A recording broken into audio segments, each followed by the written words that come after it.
And I'm going to do this. Get back up there.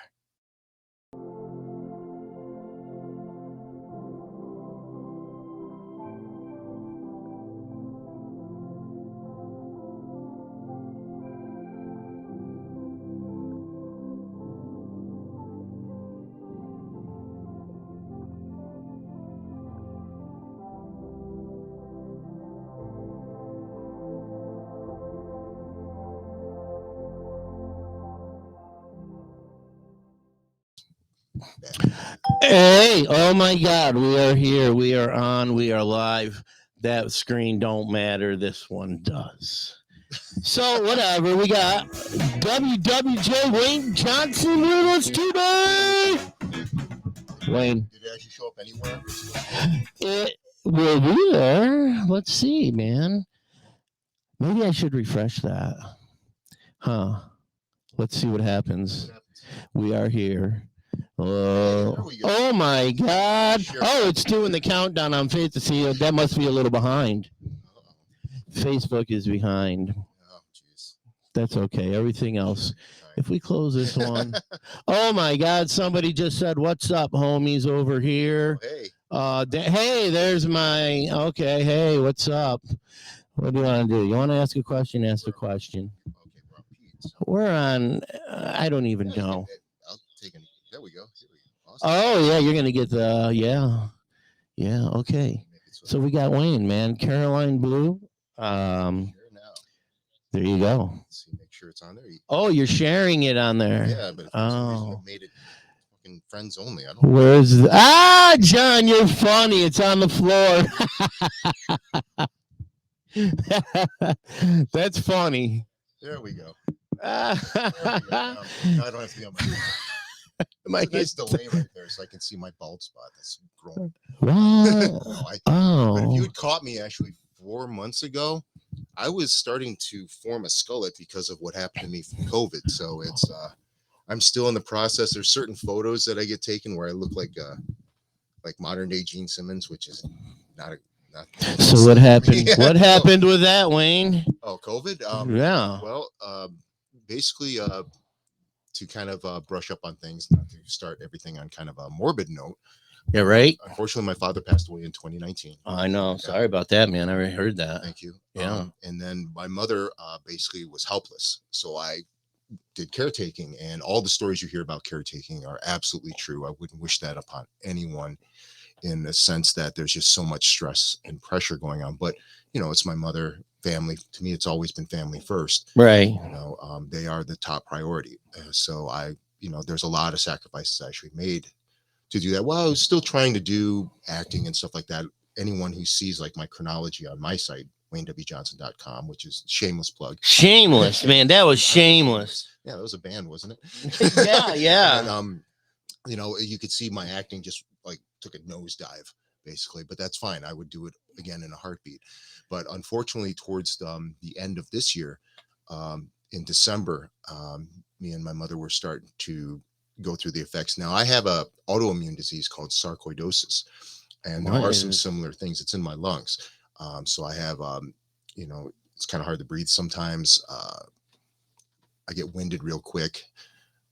And there's other things. There's brain fog, all sorts of wonderful little gifts that autoimmune disease gives you. Mm-hmm. So that didn't help anything either, but I did the best I could. And but in December, things were going. I was starting to feel really bad, and but I thought it was just a flare up from the sarco, but it wasn't. Unfortunately, I did go get tested, and they said it was negative, but I was 10 days in the quarantine just in case. Okay, so I did that, and during that time, our furnace broke down for 4 days. We're in December. So unfortunately, I'm living with my mother. Unfortunately, she caught it. So we both had COVID pneumonia, which, so you throw that on top of the COVID. Jesus, man. And it started getting bad. And to the point where like I would go out just to get something from Walmart, and I'd have a jacket on, and I would come back, and it was like maybe 20 minutes tops. And my inside of my jacket was soaked. I mean, it's like I dipped it in water. Really? Like a tub or something. Jesus. And, but, of course, things were getting worse and worse. So I went for testing again on the 23rd of December. And basically the doctor told me, look, you have to go into the hospital right now, or you're going to be dead tomorrow. Really? You were that bad. You're my Oh my yeah, God, dude. but I couldn't because my mom was home helpless. So I'm arguing with this doctor for Oh, quite a while until I had to actually sign a waiver, basically saying if I died, it wasn't his fault. you're kidding. No, I had to do that. Holy It was Jesus. crazy. But I wasn't even really thinking about myself. I just cared about my mom. I wanted to make sure she was okay. And she's one of those people, the older generations, they don't want to see doctors. They don't want to go to hospitals. They don't want to do any of that stuff. Right, right. So it basically, I was good with that until, it sucked. I definitely would have taken her. If it was my choice, I would have taken her earlier, but you know, she was throwing a fit and stuff like that. So I was like, okay, I want you to be comfortable. But then she collapsed. So Christmas Eve, you're going to the hospital, and basically, she got a room right away. I didn't get a room until like noon the next day, and I went through a lot of pain in those several hours that I was waiting for a room. And I was there for about 5 or 6 days. Unfortunately, my mother passed away because of COVID. Oh my Of January From COVID? from COVID. Holy Yeah. Jesus. Well, basically, what happened was she finally got out of the COVID ward, and I was able to visit her, and that was the last time I saw her live. Oh my God, dude. Yeah. That's So, horrible. and during this time, COVID has this wonderful way. Of course, I'm going through a ton of stress and everything on top of it. Mm. It gives you a gift called accelerated hair loss. So I would take my What the hell are you this pick that talking I always about? carry ever since my first since X-rated. I've had these Holy things. Jesus Christ. I went like Oh, this, that's and right. there would be a huge clump of hair, like I did that, Okay, and but it would be like, no, it's kind I of back don't now, see but no, you're good. well, for the most part. But I'll tell you something. If I could, I would show you a picture right here. But Man. I was starting to get like a skull. Like you could see the skin Oh. here, and it was just, and of course that adds more stress and everything. And, Hell yeah. and I couldn't see a dermatologist because I didn't have insurance at the time I was admitted into the hospital, so they put me on Medicaid. But a lot of places won't take Medicaid because they if I recall, you don't get paid. The doctors don't get paid. Really? Like there's a different way of payment or something. I'm not 100% sure about it, but I know, like, even though at that time, by the time I went to see a dermatologist, I had another card. They still refused to take me, so I had to do my own thing. So I had like 4 or 5 different things I was taking. I was pill form, spraying stuff on my hair, trying to save it, and it did come back. But a little bit in the front here, you can see there's like a little bit of a wave, but it's only right here. So what the hell? I was told recently when someone goes through a lot of trauma, like cancer or something, Yeah. that can happen. It's like when the hair gets back, it's different. It's not. I used to have really thick hair. Really? And I lost about 50% of the thickness, so it's coming back, but that's the size. You can still see it's a little. Well, you're freaking it's lucky, dude. Yeah, I'm Jesus. getting back to it, but it's kind of like my music career. Everyone sees the growing pains. Yeah, So, right. I'm Speaking. looking over here all the time, but the camera's right The there. camera is over I don't here. remember where the camera is, but then again, in acting, you're not supposed to break the fourth Well, wall. let's start. Let's speak about some of that. Sure. How about what do you want to start with? You want to start with your rock and roll? You want to Whatever start you with, want to talk about, man. let's start with your band, Caroline Blue. I appreciate that you're saying it right. Isn't that how it's supposed to be, right? Yes. Why? Who says it wrong? So many people say Carolina Blue. Oh my God, dude. It doesn't bug me because it happens so much. And there's actually a band called Carolina Blue out there. They're like a bluegrass band. I think they're on a major label too. Really? But I've been out there longer than they have. So we've had our album in 2004, 5, and 7, I believe. So it's I don't think I have a problem with anything like that. Hopefully not. I've had to deal with legal stuff before. Yeah, but you started this Caroline like eons ago. Like 2000.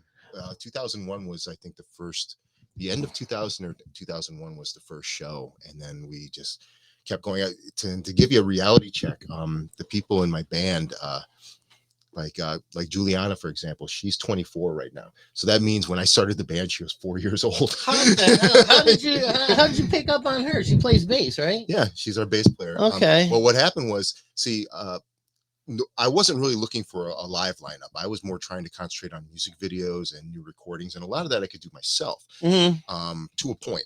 Okay, so what happened was I work at a normal job, 9 to 5. I used to be a full-time actor for 3 years. Yeah. But unfortunately, the money kind of disappeared, and I was like, well, it's not coming back. So at the moment, Right, right. so I needed to do that, and I still haven't gotten out of that scenario as of yet. But I wasn't. But where I work, there was a new guy came in, and we started talking. He's a musician, and that was Ned Greeno on keyboards. Okay, and he was really interested in joining the band, but it took me a little while because we'd never had a keyboard player before. So I've got that. Remember, back in the day, like a lot of bands and stuff. Kind of remember. Kind of. Well, like if you had a band that was traditionally like, I'll use Kiss, okay. Oh, really? Kiss does the thing, but when they did Crazy Nights, a lot of people in the U.S. were like, "Oh my god, they wimped out, they sold out because there's keyboards in there." Right. Even though they got a top 10 hit with Crazy Nights in the UK, but still, a lot of people view that. So that was kind of in the back of my mind, and he was also from progressive rock, prog rock, okay. So that was also a little different too. But he was turning me on to some music that was like, yeah, I like this stuff. And it was really cool. And eventually I said, well, let's give this a try and see how things go. And he was really into it. And his girlfriend is Juliana, the bass player. Oh, okay. So that fell into place there. And then also where I work, there was this woman who also came in and started working there. And it turns out her son is a drummer. Oh, really? So it's just all kind of fell into place. And I've said this before. It's like, when opportunity knocks like that, just go for it, because I mean, what am I going to do? Wait until there's like, I need a live lineup, and then you have to go through the audition process and all this stuff and everything. But it's like, it was all lining up. So I said, yeah, let's do it here. And then we just, I have my master plan, and then it's just like, well, you got to always adjust course, because it's never a straight line. No matter whatever plan you do it, there's always something that comes in, either from your individual band members or outside stuff. Something always changes things. So you got to adjust, adapt, and move on. Yeah. That's just so funny seeing that in delay. I know. That one's delayed. That one's not. Yeah. This one's delayed. I'm watching like some kind of weird, like. Yeah, I got a little. Maybe the delay is for when I start swearing. I don't know. Then I can. Oh fuck. Oh. We got just thrown off. No, that ain't gonna happen. Wait. Oh, jeez. And we're back. Where's my buddy Scott out there? Get your music mixed. Yeah, getyourmusicmixed.com. Danielle, where's she? Right there. Facebook there. Oh, hello. Yeah, okay.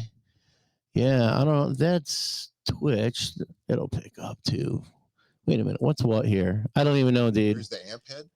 That's my guitar player, John Dodge. I'm supposed to bring an amp head here? No. You see what he's saying? He can see the Marshall in the back. Oh, okay. And yeah, and I got the 5150 there. And when he comes over for practice and stuff, he just brings guitars, whatever, plug in, I do the same thing. Yeah. I have 2 cabinets, and one's at the practice room, one's at home, and I just bring the head back and forth. I'm getting too old to.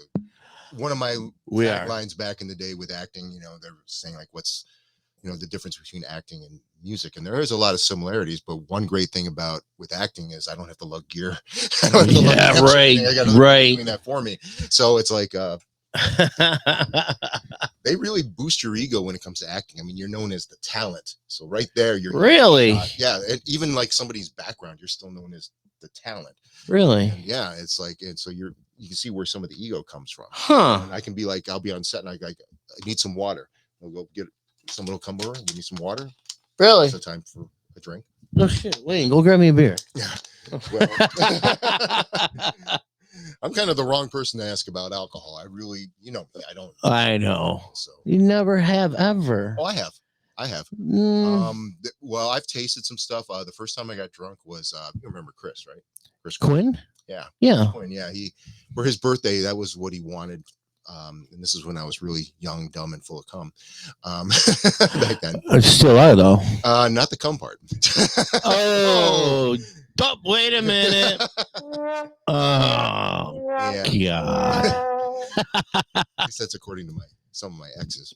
Oh, jeez. Exactly. By the way, I stole that line from Darren Scott.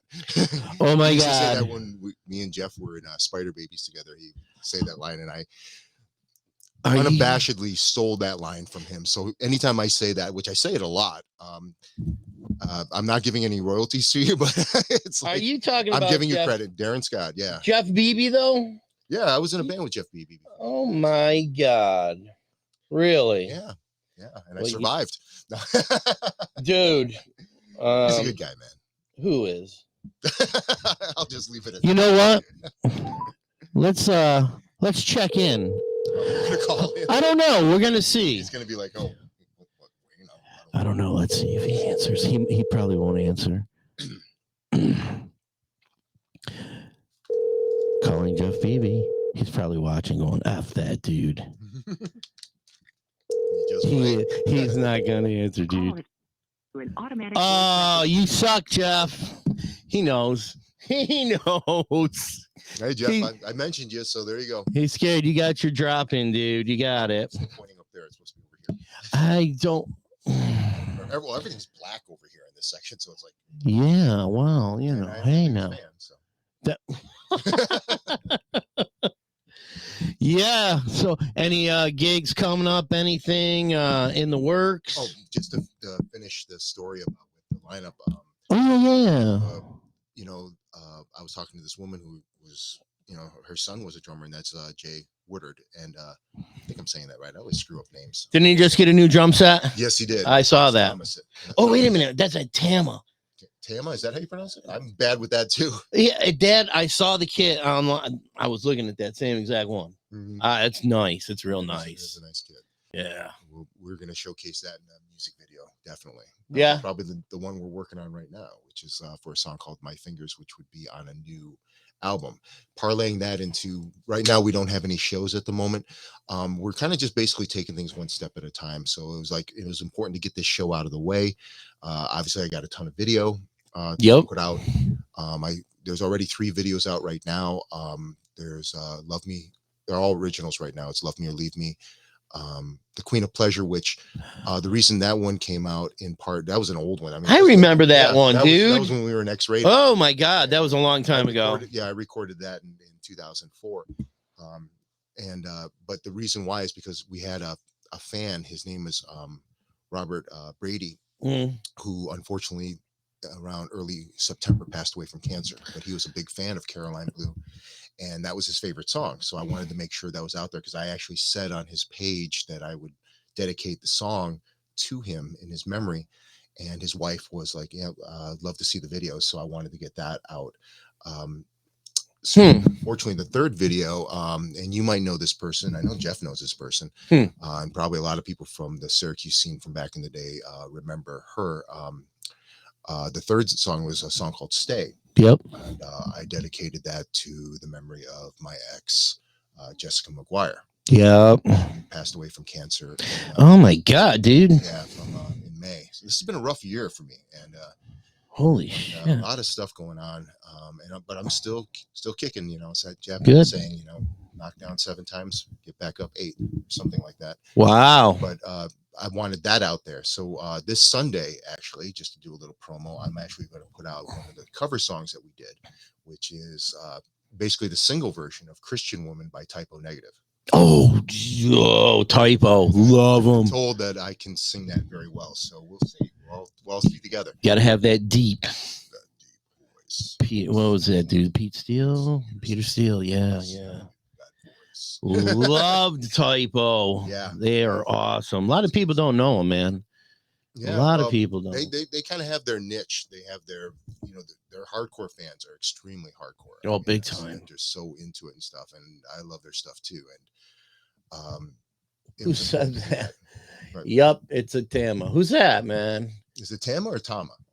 I say Tama. Okay. Is it a long A or a short A? Tama? Are you asking about drums, or are you asking about something below the belt? Hi, guys. Hi. Hello, Kim. Right there. How are you? Good. Well, hey, yeah, so yeah.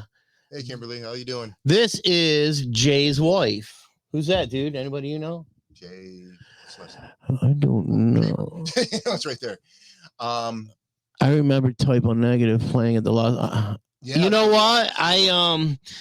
So do I. Except I showed up like right when they were ending. I don't know why I was late to the show. I showed up there. The place was totally packed. You could barely move in there, and they were hitting their last note. And then they dude, on stage. I'm just like, I know I was there. I know I was. You'd have to ask Rags about that, I think. The doorman. Hey Kim, I got a question. I saw you went to the Slaughter show, correct? Right. I know you did. Blazelius or Blazelius. Was he playing that night? I don't know if he's still playing drums for Slaughter or not. Because it was him, wasn't it? Man, he's playing for the Blue Man Group. Well, remember Jeff Tatora? Yeah, Jeff's in the Blue Man Group. Well, hi, Jeff. hey, Jeff. Yeah, he played with Blue Man Group. He's in Trans-Siberian Orchestra. Hey, he's just playing with everybody. Blas he's a drum whore. I love it. All right, I didn't think that was him actually, Kim, but thank you. All right, back to WWJ. How long ago were we in a band, dude? Oh my God, years old. That's right. It was quite a while ago, but that was actually my first band was X-Rated. I think you were already in a couple of different bands. Definitely had more experience than any of us in the band. I think we were all. By the time you joined, everybody in the band was basically a newbie. So you were the one that had the most experience, and so fun. Probably recognized, Jesus Christ, these guys don't fucking know anything, so I'm out of here. It's like, and I wouldn't be surprised back then. I mean, hindsight 2020, man. Right. Like that, and that was such a weird experience because that was like during for anybody who knows about Central New York, specifically Syracuse music history, that was when Albinos was still up. And there's a lot of stories about Albinos. I showed up within the last 3 months before it burnt down. Oh, really? Yeah, I'd never been in there before. Although Mrs. Albino actually, it was very close to us not having a room because she said she thought it was Marcus Davis. And she was like, yeah, and she's like, Marcus Davis is a guy who I guess we really do kind of look alike. And I have met him. I met him at a Kiss show, and I finally met him, and he's tall and he had that same hair. His skin's a little darker than mine, but it was just like, otherwise it was like pretty close. And I guess the band that the room we were going for, that side room, basically his band was in there before and they wrecked the room. So she was like, I don't want him back. And I'm like, this is my first band, and I'm totally Albinos ruled. Yeah, Albinos ruled, man. It was the place, man. I mean, I got the tail end of it and stuff, and the tail end of the scene and everything. But that was definitely a scene that it's too bad it's not. I mean, one of the things that was nice was when a band played out. Basically, everybody showed up. So the pit was full. The pit was this area. You got the stage, it's elevated at the Lost Horizon. So you got this huge area where people can just go and watch you play. And it would pretty much be packed every time one of the bands would play. Because it was just, everybody supported everyone, man. There was some, there was some bad blood here and there, but that's like, beings, well, have drama and stuff like that. The poll's gone though. I mean, that was a staple, man. Yeah. Well, L Axiom used to love it. Yeah. Did you guys have a band in high school? You know what, dude? Together, us? It was after high school, definitely. Yeah, it was definitely after high school. I had a band. I can't remember though, dude. So I can't remember shit. I pretty much have everything documented, but I'm starting to get to where I'm starting to forget stuff. But I remember all the bands I was in. And everything, but no, my first band was X-Rated. That was 19. I don't know if I should say this because it's going to. I'm trying to think, dude. I know what year it was. You do? But yeah, I definitely know. But we'll see. Maybe I would have to look because I remember you put something. Here, I'll write it down. Wait a minute. No. Wait. Oh, shit. Yeah, people will probably see that because I probably. Right there, dude. 1989. Oh, my God. So there's that. Yep. So I just betrayed part of my age right there because I've had. COVID did a number on me in terms of like, I used to have that look where even up to last year, looked a lot younger than I normally did. But all between the stress, COVID, and everything else, now I got the wrinkles and Oh, the hair's a Jesus. little thing, and Oh, age with dignity, baby. we try, but I'm vain. Yeah. Oh, Vain are Wayne. you Vain Wayne? Yeah. Wayne the Once you main. put on spandex, man, it's like Ooh, I would put it on now. not now, dude. Not now. Not now. Maybe Al Axiom would do that. I think Al would do. He's game for anything, but I'm not saying that in a bad way. I mean, he's pretty fearless, man, with a lot of things, man. I didn't really know Al back in the day. I mean, I remember watching Axiom on stage at the Horizon and stuff like that. Yeah. We would run into each other every once in a while and chat for just a little bit and stuff like that. So we knew of each other and we talked a little bit here, but I don't think we ever really like hung out like at a party or anything like that or something like this. Al at a party? No. See what I mean? It's like, Well, I mean, I didn't even go out to a lot of parties. I think I went to one that Nick threw. Fugo? Yeah, Nick. Oh. I think that was the last one I went to. And I went to like one or two, but I wasn't really a party guy. I was the guy who, when everyone was partying at Albino's, I was home trying to learn the songs. I know. Yeah. It's like I was so, because I was a little older than everyone when they started, so I was like, I got to catch up. Right. And back then, everybody was into speed with the guitar. So I remember like talking to like Chris one time, and I came over to my place, and I'm like, here, check this out, and I played this pretty bluesy kind of solo, and he goes, yeah, it's not fast.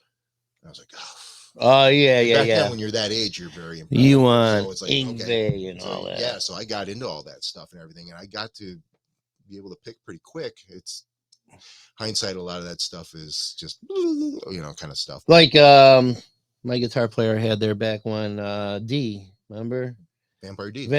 Remember? He was just sweet, arpeggio. He was extremely fast. He was like one of the fastest guys I've ever seen live. Yeah, he was definitely fast, man. Yeah, I think he blocked me. He probably blocked me too. Hey Kim, I just got your yeah, okay. I see it. You were talking about okay. I'm sorry. It's interesting. It's the first interview where I've had to keep my eye here, keep my eye here, keep my eye here, keep my eye here. I can put more this screens. Is awesome, though. No, this is awesome that you got like all these screens here. Well, this is Twitch. This is the studio. That's Facebook. I can put YouTube on over here and whatever, I can bring, these are just all different feeds going surrounded by different places. Yeah. If you want to, man. It's hey, let me see something. What if we put this one on? Oh, we look. But to answer that question from Kimberly, no, we weren't together in a band. I don't know if you were in a band during your high school years, but I. Oh God, yeah. I actually started music the last year of high school. That's when because I was hanging around with a lot of friends, and it's the peer pressure thing, And plus, I wanted to get laid, and I just couldn't get laid to make my life. I've told this story before. I mean, back in high school, I had the bowl haircut. It was very short. I wore a jean jacket that probably was in desperately need of washing. This big Kiss. It was either a Kiss. I had two of them, two jean jackets. One that had a big Kiss thing that was kind of a homemade kind of patch in the back, or a dragon. And I had the wristbands on all the time. Oh yeah. Yeah, I did that all the time. Yeah. So I basically kept. This is way before people like Bazio and all these other people decided to wear the same outfit all the time. So right. How's that? You are a trendsetter, dude. I was just lazy as fuck when it came to doing laundry. It's like, okay, my sense of smell isn't the best, and I was like, it's not reeking yet. So. Oh really? Yeah. Your sense. Yeah, it wasn't until after when I got into music and everything, when I started developing the sweat problem that I seem to be having. It's like when I'm acting, for example, makeup artists, if they know that I'm coming on set, they charge double. Oh, really? But because I sweat. I mean, like the last film I just did, by the way, I veer off all over the place. So just heads up. Well, yeah, so do I. But if your sense of smell is off, that's a good thing. Oh. It's your place, so I can't. Hey, I don't know what the hell that was. That was your pit bull. Yeah, it was. But or it could be your ferret. Yeah, my ferret's the king, man. Flying across the room with that bitch. But in Tales of Dracula 2, we filmed the last time we filmed that was in July, and it was like 90+ degrees outside, and I was wearing 3 layers of clothing on top of the hair, And Ron Mm. Chamberlain he's the makeup artist, and he's putting stuff on. He goes, dude, you're sweating this stuff off as fast as I'm putting it on. And I'm like, I'm sorry, I just nothing I can do. I'm standing absolutely still. And I would have to go into my car from time to time and just sit in the air conditioning and just be like, try to cool down, and then go in, film something. And if there was any action, I would just break out, and I just sweat profusely. I'm not sure. Oh man, really? So you are still acting? Well, that was one of the reasons I actually did the spandex. What? Because I used to, when I started in X-rated, I wasn't wearing spandex or anything. I was just wearing jeans, but they would get really baggy because of the sweat and everything like that. And I didn't like that. It didn't feel right. You're a sweater. But yeah, so it's like all of a sudden it's like one of the guys was wearing a spandex top. I think it was Jamie Criscione, aka Jim Lewis, front row. He was wearing a top that was spandex or something, and so I took it, the whole thing, and all of a sudden I showed up, in full spandex, and I was nice. And I was like, there we go, and I had the body for it at the time, so it was like, yeah. And then everybody else kind of climbed in from there, and then we were the spandex band for about almost 2 years, I think, or something. Wow. It was front row. Net JD, what is so funny, mister? Probably thinking me in spandex now. Oh, yeah, maybe. That's a horrible sight. That's a good picture to have for birth control. Poster of Wayne in spandex, man. I mean, I did, with Caroline Blue, we used to do a tribute to Kiss, and we did it for a couple of years. So I would be in a full Paul Stanley outfit and everything like that, and that's spandex. So I think the last time I put it on was in front of my girlfriend at the time. And she saw the bulge in the front. And she said, "There's no way I'm going to allow you to be in public with that sticking out." And I was like, "Okay, well, there you go, ladies." The last time I had it on, so because it's. I've got this mental picture that I don't want, man. I'm sorry for all the people. I just traumatized like a whole bunch of people. I'm probably going to get some kind of. We're going to get some flack.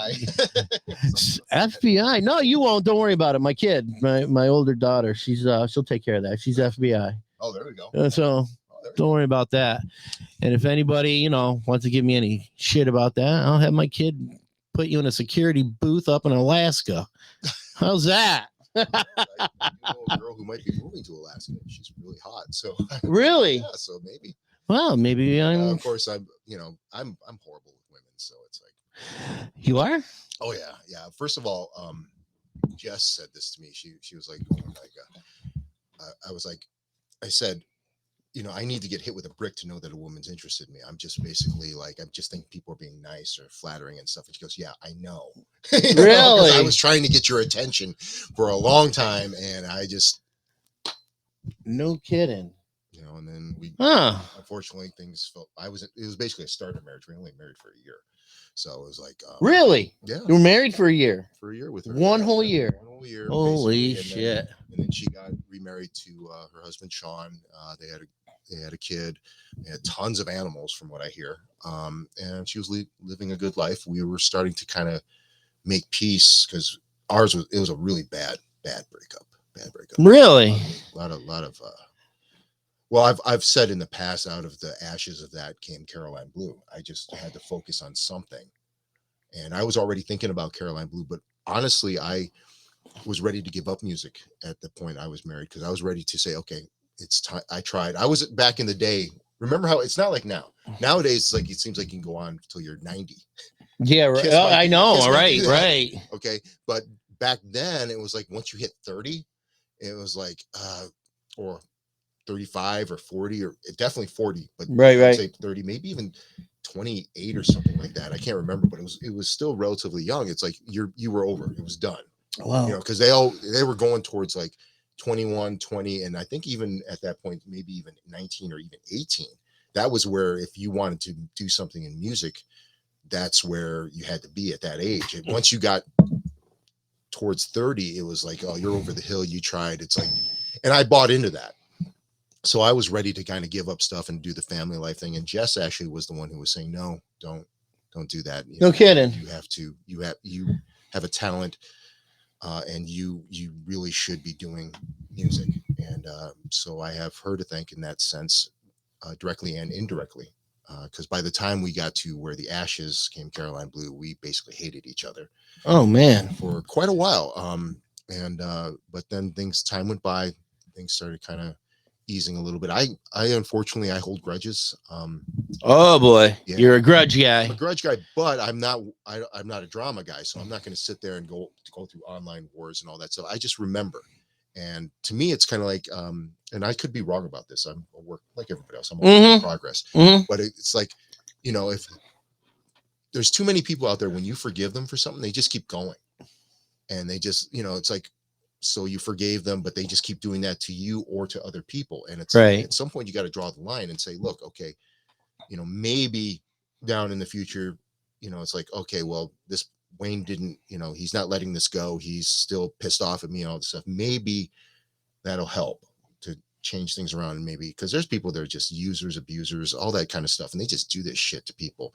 And then they'll be like, oh, I'm so sorry. Yeah, right. Yeah. You accept their apology, and then bam, they're back to doing it again. Oh. It's like, those kind of people. So it's like, to me, I can tolerate a lot of shit, but after I get to a point, and then that's it. No kidding. It's done. I pretty much, I don't want them in my life. And that's kind of like the song Out of My Life, I Want You. That's about a girl, and got cheated on. I was like, fuck, that's it. Wow. Holy shit. Hey, JD, you hear that? Out of My Life, a song called Out of My Life, dude. You like that? I know you will. I know you will. Actually, we don't even have a music video for that yet. And right now, that's the most popular audio on our YouTube page right now. Oh, really? Yeah, that song just, I use a distortion on that. Mm-hmm. I can't, at the time, I still don't do it very well, but I can do a little bit of Cookie Monster vocal. But back then in 2007, I couldn't really do it at all. So right. Actually, we're in the studio, and Scott Patnode was the engineer for that, and he fed distortion through the mic. Oh, really? So, and I would cut it. I so, got so you. You got more mids, and I would be like, if you hear it, it's like, I want you, it's almost like machine like, and it was like it was the effect I was looking for. Although there was a review of the album in Germany that said, don't ever do that again. Yeah, right. So see, John Dodge says right on, Mr. Dodger. I will like that. How's that, buddy? There you go. Dodge, what are you watching on, my friend? Which stream are you watching? I have just been blocked by John Dodge. Whoa! I was going to be like, whoa! No. That would be horrible. No, John would never do that. But he has blocked people, though. Yeah, that's okay. Right. That's just Facebook, man. It's like there was a time a long time ago where that used to affect me more. Now it's just like, it's Facebook. I mean, it's just all social media promotions and stuff like that. It's like somebody, it's like very few exceptions.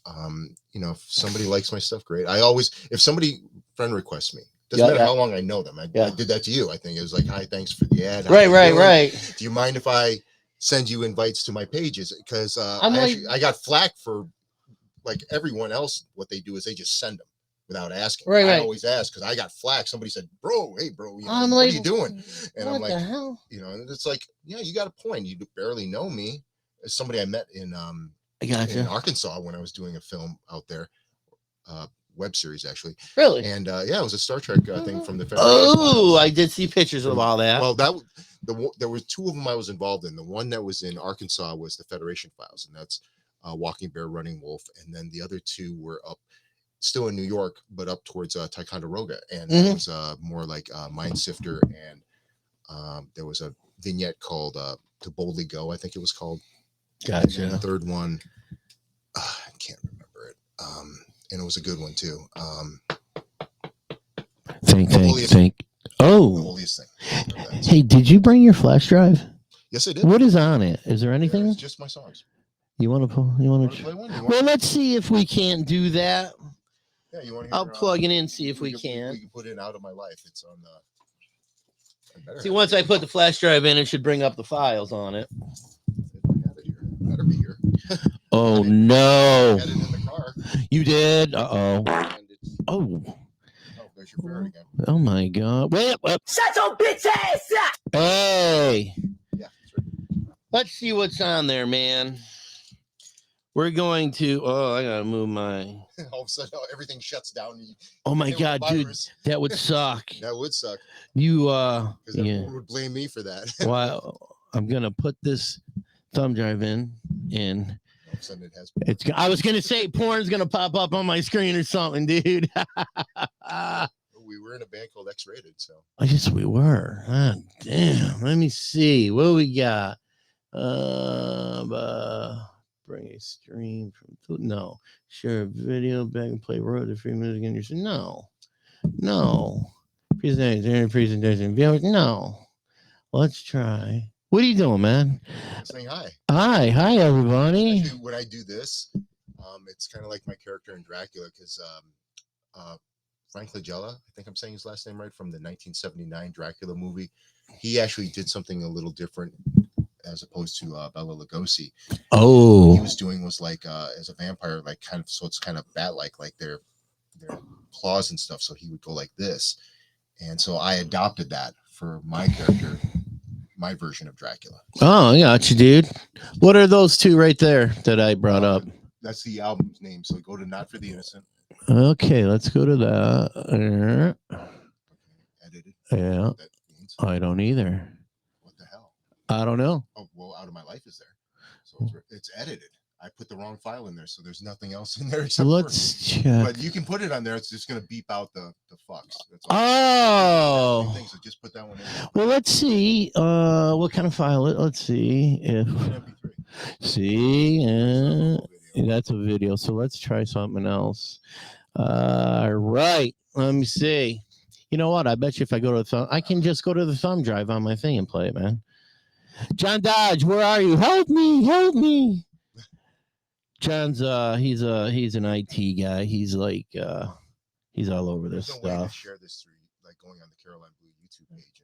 This is going to let me okay, wait. I know. No.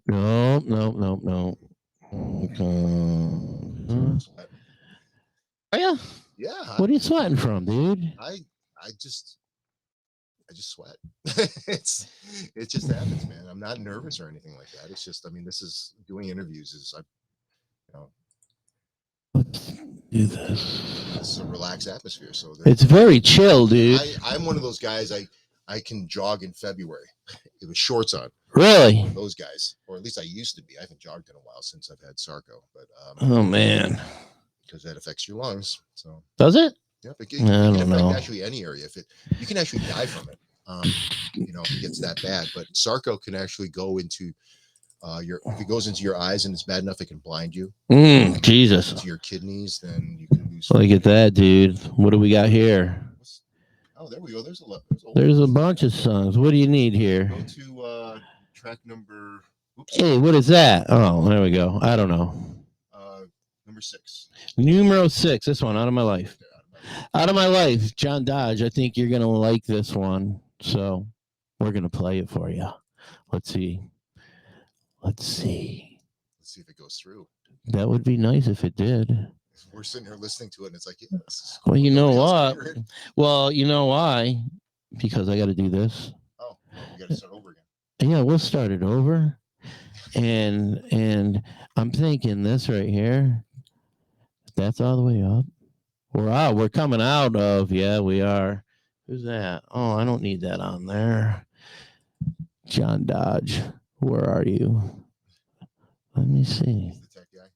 Yes, very much so. And we, you know what the thing is? Is it the LOL from John? John, what's going on right now? Yeah. See, I think. See, we got levels over here for the music. So I'm trying to think. It's, you know what? It's crazy. We can do it during a break thing and play it because it's a routing issue on the desk. And this desk is a pain in the ass. So, yeah, let's talk about some acting too. You're still doing that, right? Yes, I do. I'm sorry. I'm reading the comments here right here. I'm saying if I don't know if it was him. I'm not sure. That was from Kim. Oh, that was when I asked her about Blas Elias. Oh, okay. If he was playing there at, I think they were at Del Lago or some shit. Okay. Everybody plays there now. Yeah, we have All the old bands. Yeah, go on. Yeah, man, I tell you. See, the thing is, on this, when I pull this up, I can, oh, man, if you had a video, that'd be great. See, because, see. not for no, I don't have any video. Well, maybe I do. It's edited, but all it's going to show is a smiley face. That's a wave. No, that's a wave file, so that's not it. Oh, this is all yours. No, that's not your stuff. That's me. That one is. That's all the porn. Oh my god. I don't know, dude. Was that Al? Where? The porn? That is him. Oh my god. Oh, that's just sick. This is just wrong. Eject that. And then What is this? Like a TikTok video? yeah, we can actually stream to that one right now if you'd like.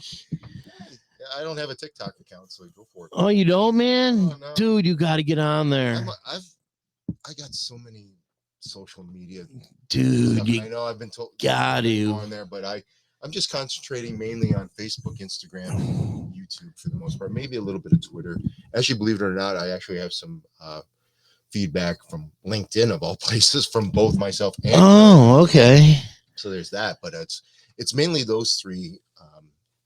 Before and Twitter, like I just kind of, I mean, I'd have to be full time again to really. Let me see. We are on Twitter right now. Yeah, that's cool. We are. Awesome. Yeah. Yeah, nothing wrong with that. But it's just one of those things that it's like anything. You have to invest a lot of time into it to get your foundation set. Right. And right now, I don't even have. It's not like nothing of mine or Caroline Blues or anything like that has gone viral in a sense. Although I think there is a video which it's actually somehow loaded up onto my YouTube page. It was an error. Mm-hmm. I think that has like 1 million hits, but it's a joke. Million. I think. Damn. Real quick, but it was loaded up by accident because I don't know how else it got on there. Jesus, dude. And let's see here. That's cray. Yeah, and it's a joke video. A joke. Yeah, so all it is like it's saying the future. You got in trouble on Facebook. You ain't gonna find it. No, I'll find this. I got the video right here. Oh, do you? Or no, it's not the right one. It's not the right one. So there's a lot of WWJs out there. Is there? Well, there's a lot of Wayne Johnsons out there. That Jess said she got a hold of me when we were in Florida, and she said there's over 300 Wayne Johnsons in like Central New York alone. Yeah, it's 1.3 million. What? Baby bottle robot, because it's basically saying this is the future, and what it is you have the robot like holy crap, and it has an arm out there and it has a baby bottle, okay, and it swings around, and there's the baby bed. I can't remember the name. Cradle, yeah. There's a doll standing up like it's waiting for the bottle, and the hand comes here and it's supposed to just give the bottle, but it just does that. It punches you right in the face. Yeah, and it's like, and that has 1.3 million views on it. And holy crap! Stuff like that just gets views like crazy. Yeah. Some of the stuff that gets the views, though, I don't get. I think the most I've ever gotten on anything, either Caroline Blue or my stuff, well, video wise, not just audio. I mean, video wise, I think it's just under 1,000 or something like that. Really? Audio wise, I think Out of My Life I Want You actually has 3.1 thousand, so it's not much, but it's again, that's one of the things out of all these things that I've done.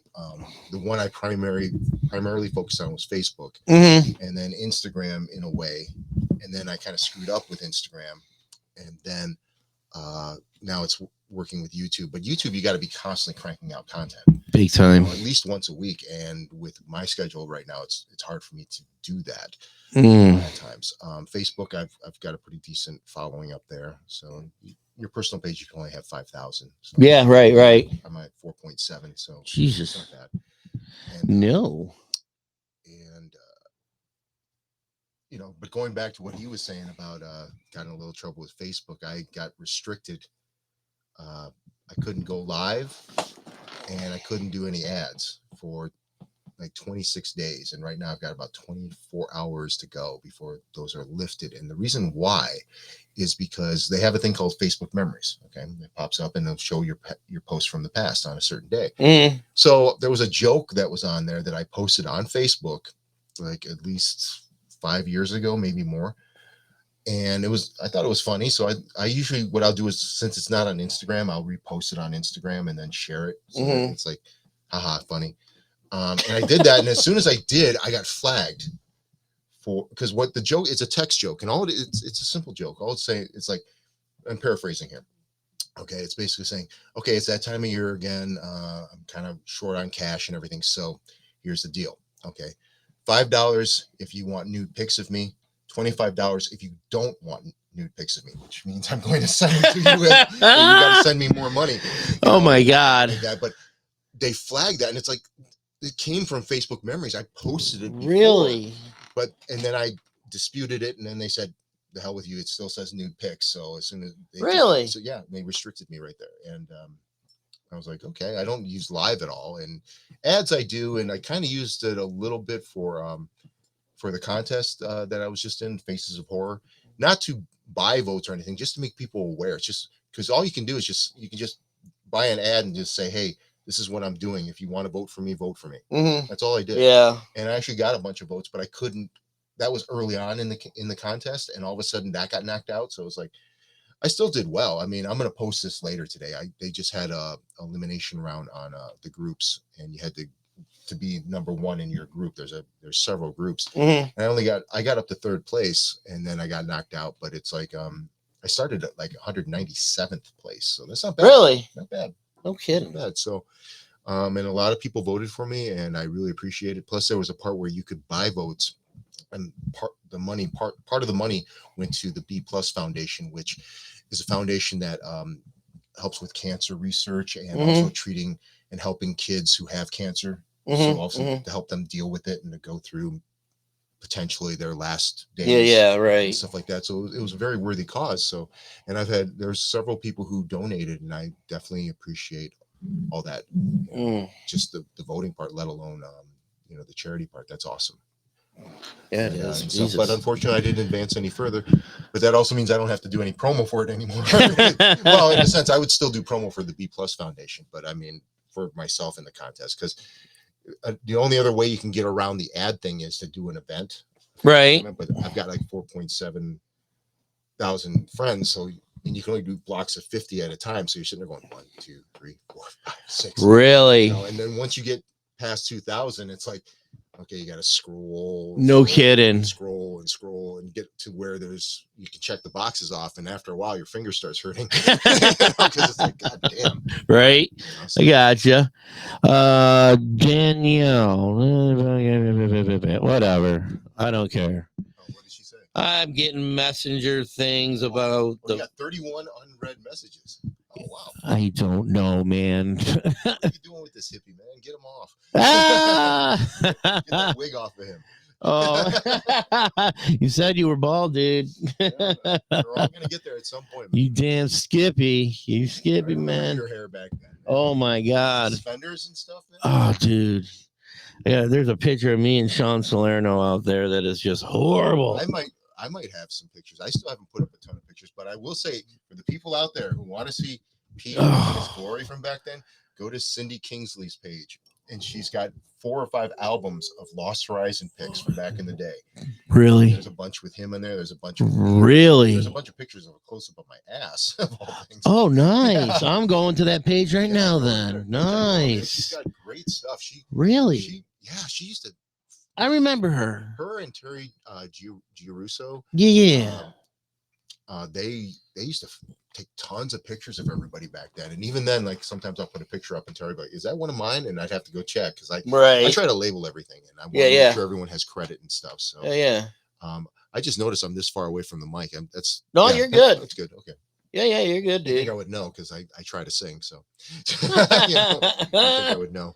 But those two, especially back in the day, there might have been more, but those are the two that I think of immediately when I think of somebody taking pictures at the Lost Horizon. Right. Sometimes some other places too. But the Lost Horizon, especially those two, they took tons of pictures of bands. I remember years ago when Lee Anderson used to live here. Right. And he worked with me for a while where we were working when we were doing normal jobs, and we would, kind of talk about our bands and stuff like that. Yeah. I just remembered that Cindy had tons. She was a huge Marilyn Chambers fan. Mm-hmm. So she had a ton of them, and what she was doing was she was digitizing all of her photos, but then she'd be like, well, now I've got like basically your sofa there, like that many photos. Right. And we didn't know what to do. And I said, well, I'm in touch with Lee and stuff like that. And, if you're going to throw them away or whatever, give me all the ones that you have of Lee and I'll give it to him. And No I kidding. remember Under the Gun was performing at Max.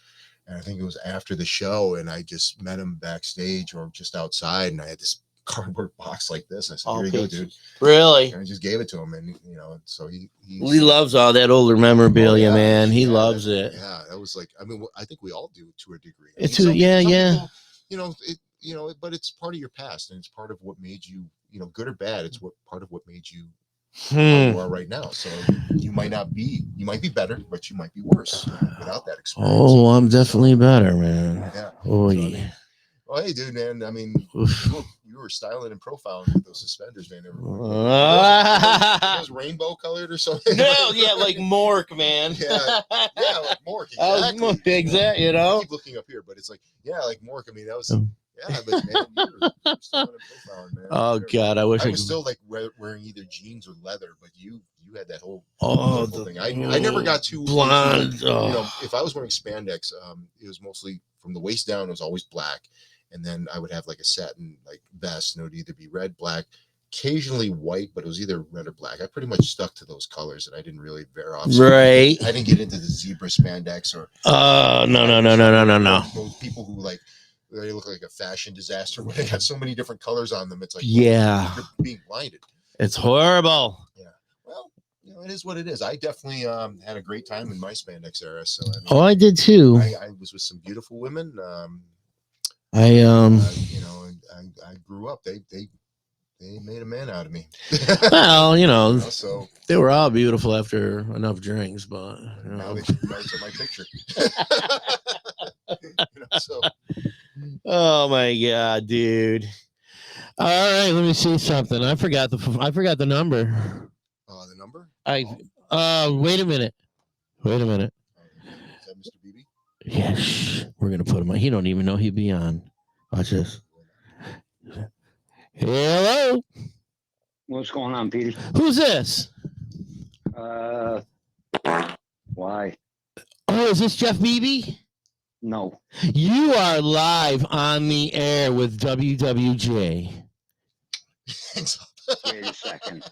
What? No way. Yes way. What up, WWJ? Hey. How you doing, BB? How you been? We're going by initials because we can't remember each other's names. Well, did you see how I got him on there? I got 2 B's, man. Yeah, dude, we were talking about you earlier. Oh, great. Oh, yeah, it was good. Spider Baby days. Oh, man, no shit. Yeah. I mean, we just That's mentioned it like shit. that, and then we went on to something else because I'm like that. So yeah. What's so funny? There was some wild stuff in those days. I mean, I got on the tail end of that as well. I mean, they had another guitar player who was in there for the longest time. I can't remember his name, but I'm sure Jeff does. But I kind of replaced him. It wasn't exactly the same. He brought a different dynamic to that band than I did. So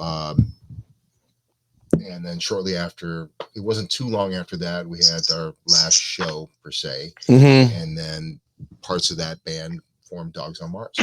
Oh, Jeffy, were you in that too? No. You weren't? Jerry. Oh, okay. You weren't. That was that went Jerry, Mike, Darren. Oh yeah. And I can't remember who they got from the bass player. But Tommy, then he Tommy got Rose. it. Oh, Tommy Rose. There you go.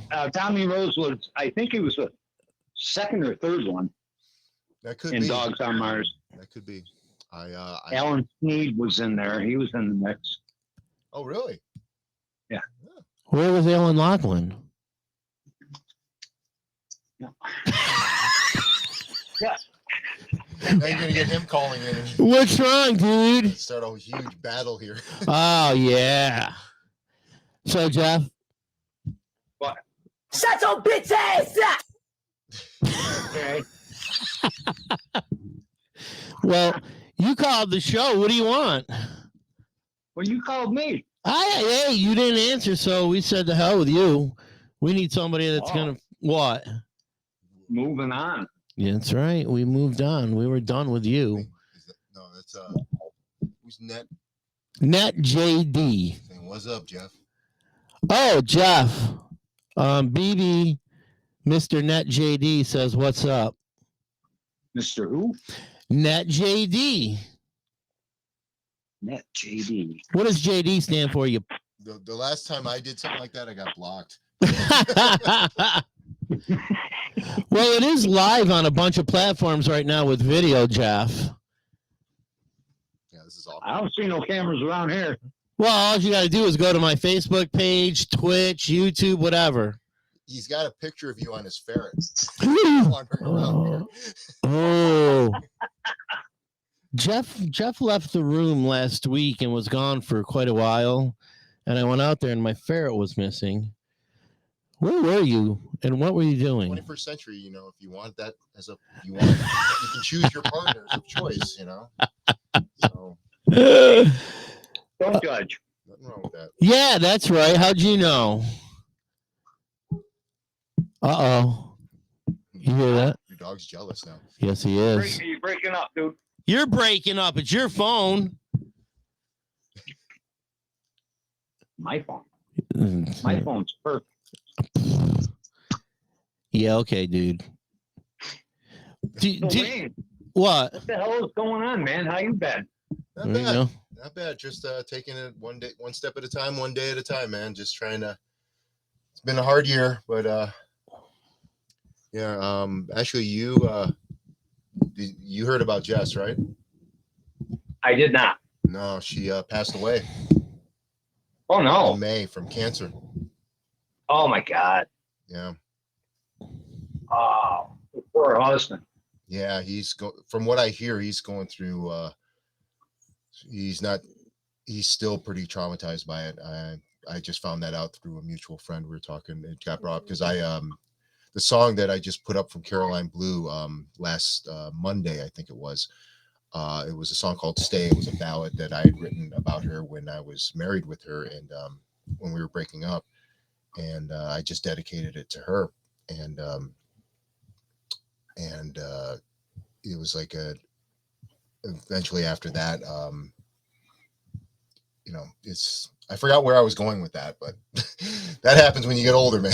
It's just like all of a sudden something just comes, it's like an invisible hand comes and just, it's like takes that thought out of there and you're just like, That would be the BB. yeah. Now, what about his son? How's your son doing? I guess I'm not really in contact with them.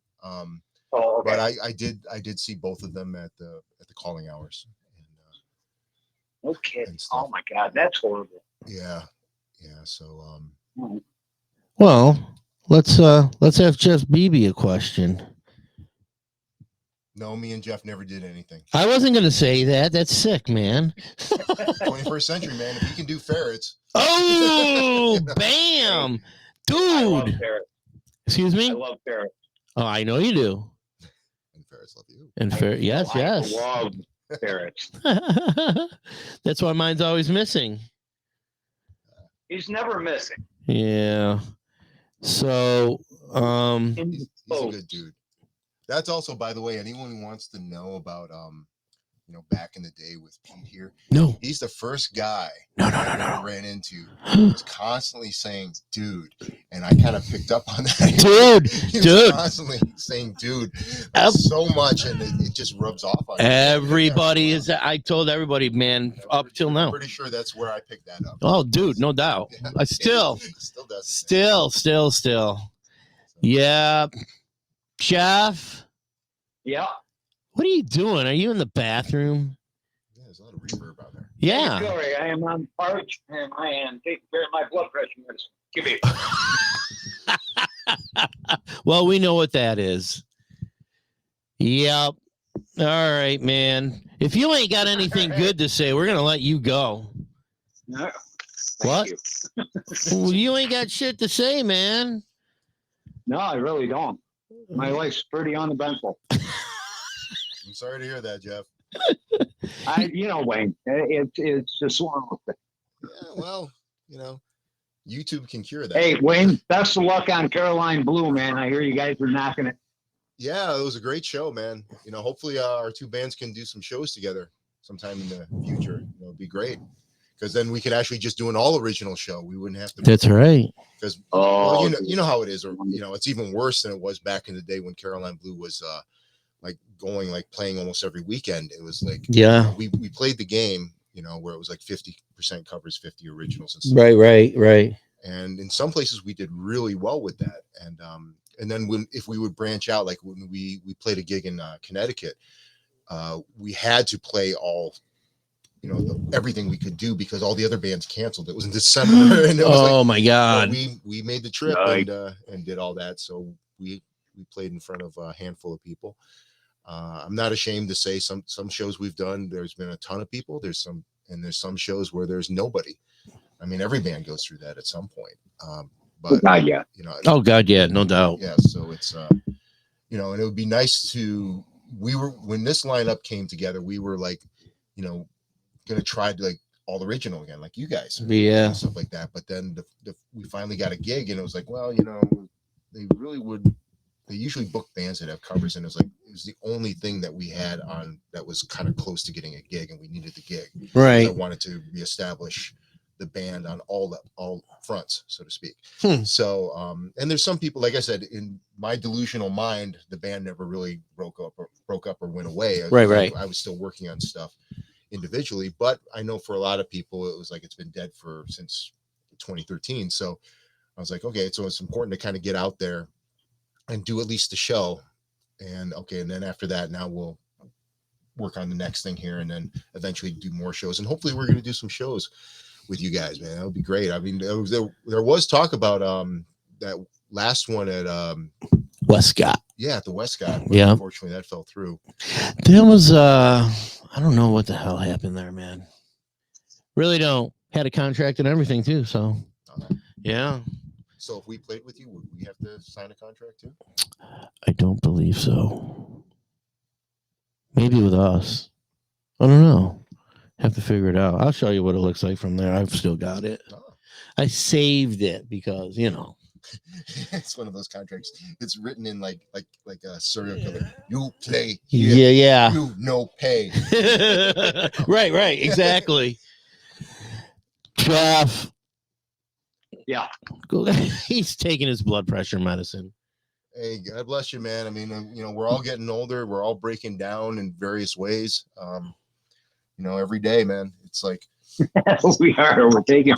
Yeah, I mean, shit. I gotta take it one step at a time. One step at a time, one day at a time, man. It's the only way you can do it. Yeah, you ought to see Jeff come still rocking. Yeah, you too, man. Oh yeah, buddy. Yeah. Good to hear from You you, ain't Jeff. scared. Listen, pal. I'll call you after. I got a bone to pick All right, with you. All right. All right, dude. That's not cool. All right, guys. Take care. Wayne, good talking to you, bro. Good talking to you too, man. Take care. Take care. Later, fag. right. Oh, man. Wayner. What else you got for us? Anything good? Anything on the horizon? Oh, right now, I just posted this because I just shared it on both my page and my acting page. And for anyone who kind of is wondering why I have all these pages and stuff, it's a very simple reason. Because there are some people who love what I'm doing with music and have no interest whatsoever with the acting, and vice versa. So I have them separate just to be accommodating, because otherwise I do like everybody else does and just does everything on one page. And it's just like, well, I'm just trying to be accommodating and stuff. And right. And there's certain things, because once you get those pages, then you can do the advertising and stuff. Plus, you don't have any limits. So, like personal page, it's only 5,000 friends. You can go up to however you want, I would believe, on those pages. And there's things you can do on the pages that you can't do on a personal page. Of course, you can't have a business page without a personal page. So, Oh, really? yeah, you can't just create this. You can, in a sense, but it's let's say if you create a band page using the personal template, it's still a personal page. It's just instead of your name, it's name of the band. Right. But it's still limited to 5,000. You can't do ads or anything like that. So, and the ad thing can actually, if you know what you're doing, and I'm learning how to do it, you can target people very, very well. You can target the audiences that, so, if it's like, I'm sure you've got this, it's like some band from Scandinavia invites you to a show. Oh, yeah. Are you going to go there? Yeah, right. Unless, well, I mean, you might, if you got the money and everything like that. But chances are, no, you're not. Okay. But you can tweak the Facebook ad stuff where you can get it so that it's like within 50 miles of, let's say, where you're living and stuff, and people who are into hard rock and metal, and you can tweak it like that. So that way it's more, because that's, instead of trying to do such a huge blanket of people, I mean, you think like, oh yeah, I'm reaching like 1,000 people. Yeah. But like most of them don't give a shit about what you're doing. Exactly.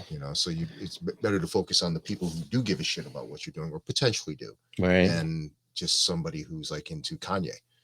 They're not well, no, I'm not saying that in a bad way. I'm somebody who traditionally and normally would be into someone like Kanye is not going to be interested in what we're doing. So, but you never know. Yeah. I say that because I work with a guy who's like totally in love with Kanye, so I had to bring Kanye in there somewhere. What was that?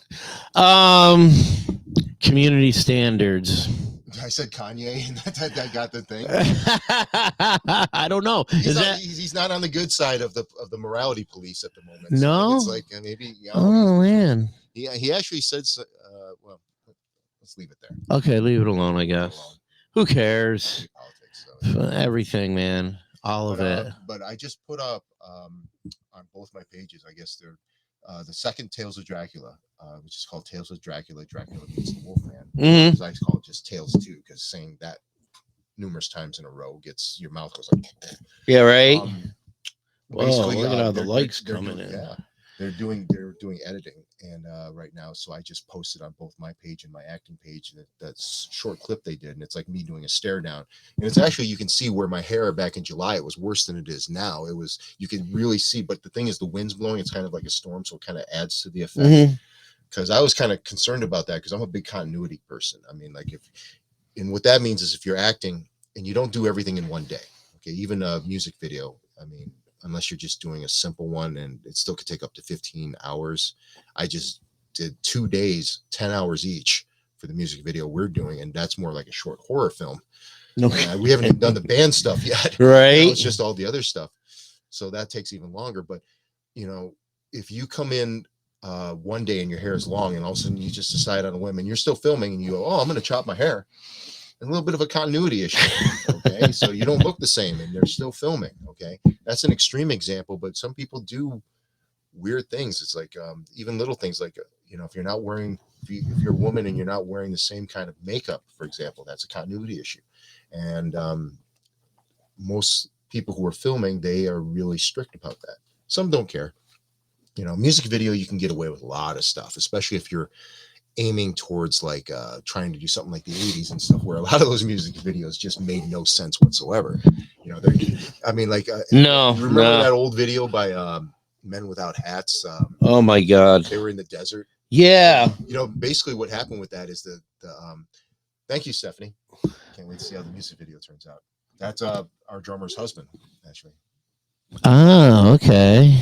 We got to get him in the video too. I got to talk with my crew and get them. We got to get a day together where everybody can get together, and we're going to shoot in a location and stuff. And then we're going to add that to the other ones. But going back to Men Without Hats, when they were in the desert, the story behind that was they were out there, and the band was like, "Well, what do you want us to do?" And the director said, "Just do whatever you want." That's why they're like 5 or 6 guys doing 5 or 6 random things, and they're just standing there. Like one guy's like running in place or something. Another right. And it's just that was part of their music video back then. And, I know that was get more stories and it gets more serious and all this stuff like that. I'm trying to get it back to you. Well, it's just whatever is in my warped little brain. You know, it's just, you know, trying to get the creative stuff out. Right. That's a great high. Yeah. I don't know. I don't do. But there's a no. You can do it with drums too.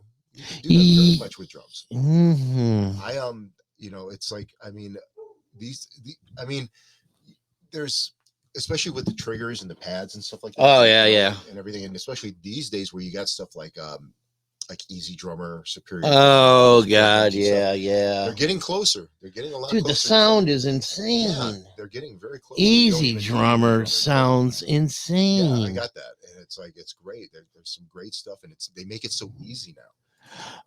Yeah, I say that even though I don't know how to use it, but when I'm watching tutorials and stuff, and at some point, because you got what I said earlier was I wasn't looking for a live lineup when this started, so so that's what I was going through, was Easy Drummer and Superior Drummer, and our drummer Jay, actually, when he's recording, he's in another band also. Oh really? They're more progressive, so the prog is going to kind of slowly get into some Caroline Blues stuff, but he has Superior Drummer, which is the upgrade from Easy Drummer. And when he's recording his other project, he actually records everything through an electronic kit right into there. Hey, Don Stroop. Stroop, what's up? Kyle. Me, Kyle. Kyle, wait, you played. Oh, I think he's talking to me. Oh. Yeah, what's up, Kyle? I think I got this shit, bro. I don't know. I play bongos. Yeah. Stroop. Hey, Don. Wow, that's awesome. And yeah, I mean, it's I just went way off from where I originally started, but you can do a lot of stuff these days.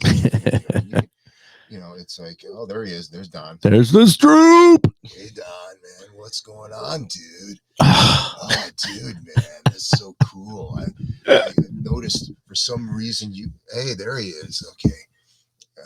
Different Twitch channel. Twitch like twerking, but like for skinny people. Yeah. So I don't know, man. It's just, or is that something like some type of itching thing? Wait a minute. You're off like that. Kyle, I believe it's just the chat trap, no spaces, all one word. Adult entertainment thing. When I did a search, remember I sent you that screenshot? It was yeah. that popped up was oh my God, I know. I'm like, dude, that's not mine. Yeah. I mean, I've had to do interviews with certain like online versions of magazines and stuff, but Stroop will not twerk. I ain't. It doesn't matter, man. Get that ass. Don't you know about big butts, man? Yeah, I like big butts. Yeah. Yeah, when Don walks in the room with an itty bitty waist and a round thing in your face. There you go, man. Yeah. Don, you're in the next music video that he's doing. Oh, I can't wait. Yeah. So, anyway, man, we've been on for quite a while, dude. My record actually is 4 hours. Oh my God! And it actually went a little over because all of a sudden the program shut off as we were ending things. So we actually tacked on another 30 minutes. So this is like I said, I keep going for a long time, man. If you got questions, go for it. Well, you know what? Jeez, you know why? You found it, dude. Tacked out. Oh, okay. Yeah, it's because the SU game today. That's what it is. We got to stay on now for at least a little while because he just found the stream. So now. Oh my God, he just found it. We just can't end right now. Oh my God. You'd be like, who are these guys, man? Well, I did it, Kyle. I got it, I think, dude. Yeah. So, WWJ, you need anything? You need to take any breaks? You need water? What do you need? You need a life. I need a life. Man. Oh my God. I got to trade in like large sections of what I'm doing right now to just for my sanity. I'm majorly overworked, but part of that is health issues, and that's my own thing. Typical part-timer. PT, man. You know. Oh, what a man. I don't know if he's referring to me or you, but it's like, yeah. Right now, I am part-time. I mean, with music, I've always done that part-time. Acting, I was a full-time actor for 3 years, and it was wonderful. I mean, So you can do stuff like work out for 4 hours a day and stuff. I got in prime shape for what I was doing. Not like really muscular or anything, but there's a movie I did in my first year. There's a movie I did called Night of Something Strange, and which I'm still the most known for because it's a very physical, very gross type of comedy horror movie. It's basically the zombie virus spread through STDs, and Wow. and so it's a little bit of a kind of like an Evil Dead 2 kind of take, but a little bit more. And there's stuff that I do in there that people see me doing, and like, I can't believe it. And I tell people, I said, dude, you're not going to believe that's me, because I'm pretty laid back.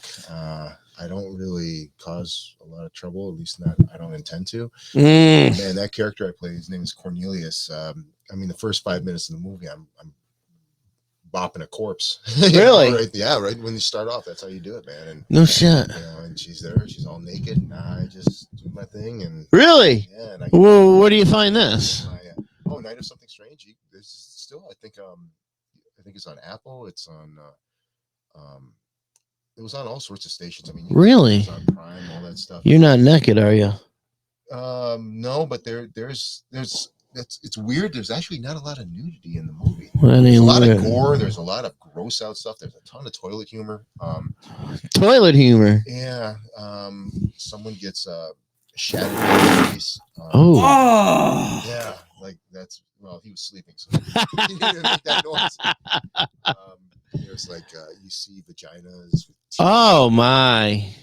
tentacles and stuff and like that. And there's just it's so wild. And that was when I was in like top peak physical condition, and that was a very physical movie.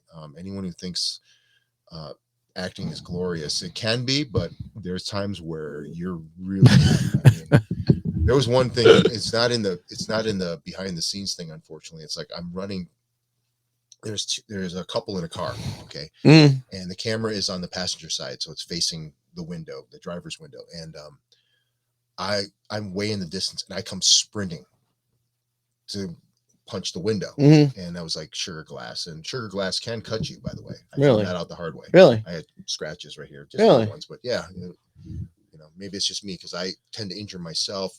Unfortunately, other people and stuff. Yeah, PTP for short. Well, Stroop. Oh, it's that party. kind of party.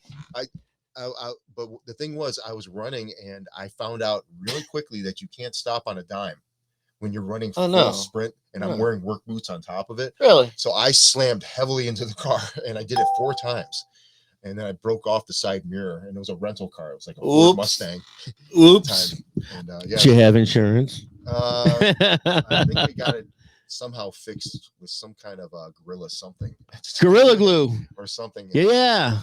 But yeah, I mean, it's been recommended by a couple of people who, for reviewers, they said don't eat while you're watching the movie. So that's a challenge right there. Yeah, it's there's some gross stuff in there, man. Oh my God. Gross stuff. I have a clip on my YouTube page where I'm whitewashing a cop, so use your imagination. Are you serious? Yeah, and it's acidic. It is that kind of party, Don. You coming over? Jeez, Josh. Yeah, so if you're in that type, if you like that kind of toilet humor and all that stuff, I would definitely recommend it. Watch it with a group of people. You'll have a good time. I'm watching that one later. Yeah, watch it with the whole band. Doing this shit. Oh no, I'm not watching that with my bandmates, dude. And I'm not watching. You got at least with Al. No, I'm not saying no. You're not gonna get banned. Yeah, well, with Al, yes, I will. All of a sudden, I'll get a message like, "We're not doing shows with you." Oh my God! Would you look at Stroop? Oh, he is naked, but under his clothes. Well, makes sense. Well, yeah, okay. All right. Things haven't changed since high school. Oh Lord! God, he's gonna probably have his age on his profile, so someone's gonna look at his profile. I just gave you a bunch of hits, dude. Yeah, oh, there's no doubt. And they'll find out my age. Yeah, everybody go to the Don Stroop.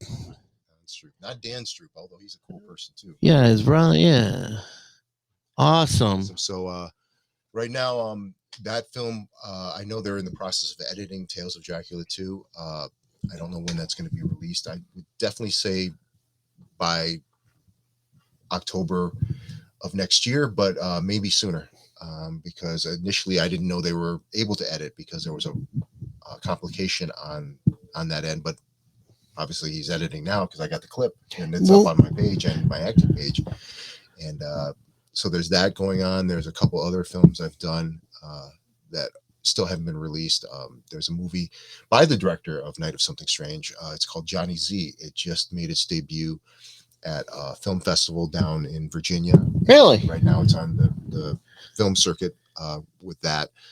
And it won a bunch of awards down there. And it's a little more serious. It's not as much toilet humor, but there's still zombies. There's still stuff where I'm crashing through a wall, which was a trip. That was an intense. I literally thought I was going to die on that set, not because of anything that the crew was doing or anything, because they were all wonderful and looking out for me and stuff. We actually had a professional stunt crew from Washington D.C. there to do the fight scenes and everything, and to help out. And so everyone was very careful. It's just at the time, that's kind of when my sarco kind of erupted. Right. And on top of that, I'm on a scene and we're going like at least 12 hours straight, and it's physical. So after a while, I mean, I'm like an idiot. I'm taking 5-hour energy things to keep me up. Right. And of course that wears you down. And big time. Doing fight scenes over and over and over. And it gets brutal. There's pictures on my Facebook page. You can see there's bruises. There's a video out there where I'm running full into like the wall over here, like full force, and I slam my forearms and my elbows right into it and put some holes in it. Oh god! But I'm bleeding now. No shit. And shit, and it's like, fighting like somebody like Felix Cortez, who's a martial art master, and my arms are covered with bruises and stuff, and his arms look like really, they're fine. And it's like, what the hell? I mean, I have martial art training and stuff. I took martial arts for karate for a long time. I remember you did that. Yeah. It's like, obviously I haven't kept up on it, but I can still do it because I've had to do it in films. But it's like, it's different than somebody who's hardcore about it for 20, 30 years. So it's like a lot different, man. A lot different. So I mean, it's like, so I was doing like P90X Kempo and some other things to keep in shape, but that's not the same. So I could, film wise, I could hold my own because the script called for me to hold my own. But not in real life, not with somebody like him. Felix is just awesome. Really, very patient, very understanding. He'd be like, okay, well, you kind of messed this up, so this is how you correct it, and then you do it again. And Dylan Colbert, he was the head of the I think I'm saying his last name right. He was the head of the DC stunt team, and he was wonderful. That was actually really interesting. How did I get into films from Sue? It was actually kind of through music, believe it or not. I started working on music videos very early on. One of our earliest ones is for the song Mine, Mine, Mine, which came out, I believe, in 2002. I think the video came out. And so I was always working with different people in that sense. But then I worked on a friend's video shoot, and I wasn't in it at all. I was the guy who was just behind the scenes camera person. So I was just documenting stuff. And that was for Zadok and the Nightmare. Zadok. Bethany, I think the video is called Bethany's Web. That stars a close friend of mine. Her name is Sarah Lane. And basically, Ron Bonk is the person who did that. And I've done some films with Ron since then. He was part of the production of Night of Something Strange, House Shark. He's the main guy for that. And that's where I'm playing like a Darth Vader, kind of called Darth Squanto. Darth Squanto? Which is so funny because, well, really? Yeah, that's my character. It's a great name. I'm a Sith Lord, even though I have no native in me whatsoever. But what? No, I have no. Yeah, you didn't know that? I am blown away right now. No way. No, I have no native in me whatsoever. What? No native in me. Nope. Dude, ever since way back. Yeah, who's Tonto over there? It's like, no, it's not. Nope. I'm telling you, man. I'm like, no, I'm part Taiwanese, part German with a little Swedish in it. Really? Yeah, that's but I always get, and the thing is, my hair is normally dark brown, but for an early audition I did, someone said, do you ever think about dyeing your hair black? I was gonna say it's pretty dark now. Yeah, so it's like they so I said okay, and I tried it, and I've done it ever since because it helps with the roles. I mean, because they automatically assume I'm Native American, and I've actually been on sets where for those type of roles. And I've also had backlash because of that, because there's people who are like, you're not a real native. Because the first thing almost anyone does is they'll say, what tribe are you from? Really? And I've actually had people speak tribal to me just on the street. They'll be like, start doing it. And I'm like, Really? oh, you don't speak skin, dude? And it's like, no, I don't know I'm what you're talking not- about, man. And they'll be like, oh, I'm so sorry. It's like, no, I'm not offended or anything like that. It's just kind of, it's funny to me. Wow. Because it's just like, everyone just assumes automatically that I'm native, and that's fine. I don't have a problem with it, but no, I have no native in me. And as soon as this one girl on Instagram found out about that, she went off on me that I'm taking jobs from Native American actors and all this stuff and everything like that. And I'm like, first of all, I'm not part of production and I'm not part of casting. Second of all, these people who you're saying I'm taking jobs away from, and there's no other way I'm going to say this is going to put me in a bad light, but it is. Maybe those people should try harder. Those certain people, not as a race, but just individuals. If you want to go for something, go for it. Because they're always, especially those type of productions. I was on a production called To Have and to Hold. Okay, and they literally were having problems, and there's a lot of Native actors that were on the set and stuff, but they couldn't stay for the whole thing. And it got to the point where they were doing casting calls. They wanted authentic natives and stuff, and they couldn't get them. So they actually took some of the colonists, shaved their heads, body painted them, Really? so they could be extras in the scene, because they couldn't get enough. Really? But they tried. Wow. For whatever reason, they couldn't do it. So it's like, so I don't mean to say, like, I mean, when I say try harder, it's not like I'm saying they're lazy or anything like that. It's just like, it's like everybody, I could be trying harder, Right. But it's part of that reason why I can't right now is because I'm compromised. I can't get the booster or anything because of my autoimmune disease. Most sets nowadays, you have to be vaccinated Yeah. to be on there, and I can't, because there's a good chance it will kill me. So Really? yeah, because there's a little bit of COVID in it and stuff like that, and I already have a problem with my lungs, so it hits my lungs anytime COVID hits. Like my autoimmune disease right now, long story short, what Sarco does is it basically tells your immune system you no longer have an off switch. Really?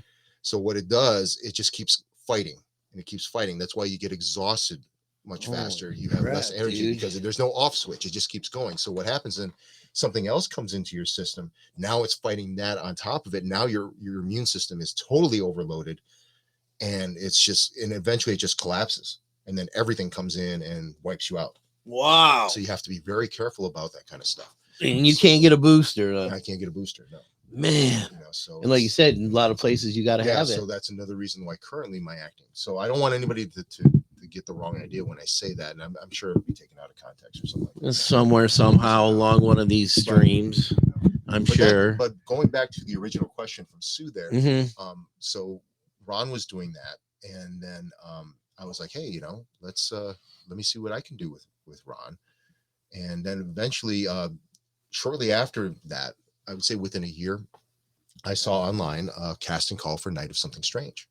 I had already started dipping my toe into acting and stuff, and I actually became because basically what happened was the last, not the current lineup, but the last permanent lineup I had of Caroline Blue collapsed, and I was burnt out. We were just starting to play out of state. We were, gaining ground that we had never done before, and all of a sudden, bam! It's like, oh, now I got to start over again, and it gets really frustrating after a while. Because I've always said, I've always maintained the belief that one of the biggest challenges for the band is the band itself. If you can get everybody together on the same page, you're halfway home. If you can't, and it could be various things, just some people want to do things differently. Some people have different opinions about things. There's all sorts of things, but that's what causes a lot of bands to break up, is the inner turmoil of the band, because you don't have the right people for one reason or another. And I had a guy who basically said, oh, I'm not having fun anymore. And then he just quit. And then the other guy, he wanted to keep going, but I was so burnt out at this point. So I just was like, okay, I need to take a break at least. And then I got laid off from my job. And then I also had a lot of money behind me at that time. And I said, well, let me try acting. So I dipped my toe into it, liked it, didn't have to carry amps. That's one good thing, I started getting involved in stuff, and then you start taking chances. That's what I mean. Sometimes, and it's scary, especially when you're starting out. It's really scary because you sometimes. I mean, that movie, To Have and to Hold. Yep. That I got wind of that while I was on this in Virginia filming Night of Something Strange, and they said, "Okay, we need you this weekend." And now again, I'm a full-time actor at this point, so I didn't have any job or anything. Didn't have to get any holiday pay or anything like that. Right. But the thing was, my ride. I didn't drive down there. My ride was leaving the beginning of that week that they were starting, but that was a $20 million film, and I'm like, What? yeah, that and the thing is, it never got released. If you go on IMDb, it just says complete. It's called To Have and to Hold, and there's some star power on there and everything, and they built a fort from scratch, like a big colonial fort and everything. Really, man? Yeah, it was a huge production. Crap. And stuff. So, and I got paid very well. I actually became eligible to join the union from that gig. Oh, really? Yeah, just working 5 days, and I actually made in 5 days. I made like over, I think it was 2 months rent. I can't remember. It was a month or 2 months rent. I mean, I made a lot of money just as an extra, just by doing that. So, I mean, that definitely, if I had any doubts about acting, that wiped them right out, because that was so cool being on that set, even though I had to do a lot of waiting, because that's the thing with acting. There's a lot of waiting. Well, anyway, my ride took off and I'm watching them and I'm like, how am I going to get home? I'll find a way. Where do I stay? Yeah, right. I have no place to stay, because now, the Night of Something Strange, their production was ending. For that part of it was ending, so I can't stay where they were, and I can't just stay anywhere. So it was like, and you run into those situations constantly when you're acting and stuff like that. So What is that? I have no idea. Blind Cop 2. You know that? I was a kind of an extra villain in that, but it's last I heard, it's from Alex Bonk. I think he's related to Ron. Last I heard, they put out a trailer for it, but they were saying, I think it was going to come out next year. So I guess, I don't know. I was in contact with Alex for a little while about the role I was doing, and then all of a sudden there was just silence, and I was like, okay, because that happens a lot, you know. Sounds like a fun one, he says, huh? There's not really, there's a lot of similarities between acting and music in terms of the creativity and stuff like that. So that Blind Cop one is something you were in?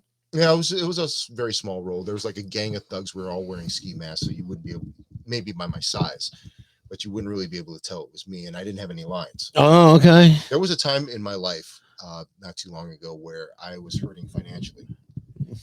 So I didn't sell nude pictures or anything like that. I said earlier, but so I just there's a place close by in central New York, in Syracuse, called America High. Okay, they do a lot of upper level indie movies from there, like and in other places around Syracuse as well, like Big Time Adolescence with Pete Davidson was done, not necessarily at American High, but it was done here in Syracuse. Okay, so they had some stuff at the Landmark Theater and everything, and I was an extra in that, but that got cut out. So it happens a lot, but you still get paid. Okay, so I was hurting for money at the time. I was like 10 months without a job, so I needed money. So I took a ton of extra jobs. Now the only problem with that, it's great to get the money, but you start getting known as that extra guy. If you want to progress in acting, unless you're doing it as a favor or something kind of fun or something like that, you really shouldn't be doing it, because being an extra it's more like, okay, you're an extra, that you're getting your feet wet, especially if you get on a big production like To Have and to Hold. You see how the etiquette is, you see how things work there, but once you get that, try to move on, to a higher level where you have lines supporting lead roles and stuff like that. Because if that's what you want to do supporting roles, lead roles, you want to have a lot of dialogue, you want to get in major stuff, that extra stuff after a while not only does you no good, but it actually hinders you. Now, having said that, I want to say that if that's what you want to do, is just the extra stuff, that's great. Down in Virginia, it's a right to work state. So there's people that go from picture to picture, and you get fed for free, you get paid, and you get to have fun. You can say, hey, I was on a set with Van Diesel or whoever. Right. You can say that, even though he might have just walked by you and didn't even acknowledge you. I mean, so still on the set, man. Still on the set with him. You still have the bragging rights and stuff like that. But after a while, it's like, it hurts you, because I remember a guy on an acting forum a while ago. He was saying, like, I've done a lot of extra work and stuff, I'm ready for a lead role now. And it's like, dude, I'm thinking in my head here, I didn't reply to him, and I'm thinking, dude, what part of your message right there would convince anybody that you're ready for a lead role right now. You just said all you did was extra work. Being a lead actor, and I've done it numerous times, so it's like I kind of know a little bit about it. Right. It requires a lot. You got to really have your game on, and you're not only, because acting is a lot of it, or the majority of it, is at least between two people. You can have a single thing, but it's the dialogue and the reactions and the interrelationships between two people. It could be more, but it's at its lowest level, it's two people. And sometimes you click with people, sometimes you don't. Sometimes you guys can do stuff. If you have one actor who knows his lines and then the other one doesn't know anything at all, Right. or worse, changes their delivery every time. Right. That happens. I mean, and I've seen some high level players that they cannot say the same line twice. They just have to keep doing it. And this, on the one hand, there's nothing wrong with that. On the other hand, it can throw other people off, especially the person you're acting with. Right. So, but hey, what do I know? Well, hey, I mean, Don Stroop would have made a decent actor. Yeah. Chemistry is huge. Yeah. Well, yeah, Don has a lot of chemicals in him. Well, I'm just joking. Stroop, for an actor, I don't know if he would be a great actor. He could work on the set as a fluffer. Oh. Don, you got to be saying something. I know he will be. But then he'd be known as Fluffer Stroop. Oh my God, that's a good one, dude. He may have a whole new thing. I take it everyone pretty much out there knows what a fluffer is. I doubt it. That kind of goes with, it's that kind of party. Yeah, it does. It does. And look at Sue. She's like, Yep. Nice. But a fluffer is somebody who I don't know if they do that anymore because they have blue pills. But I got a whole jar of it.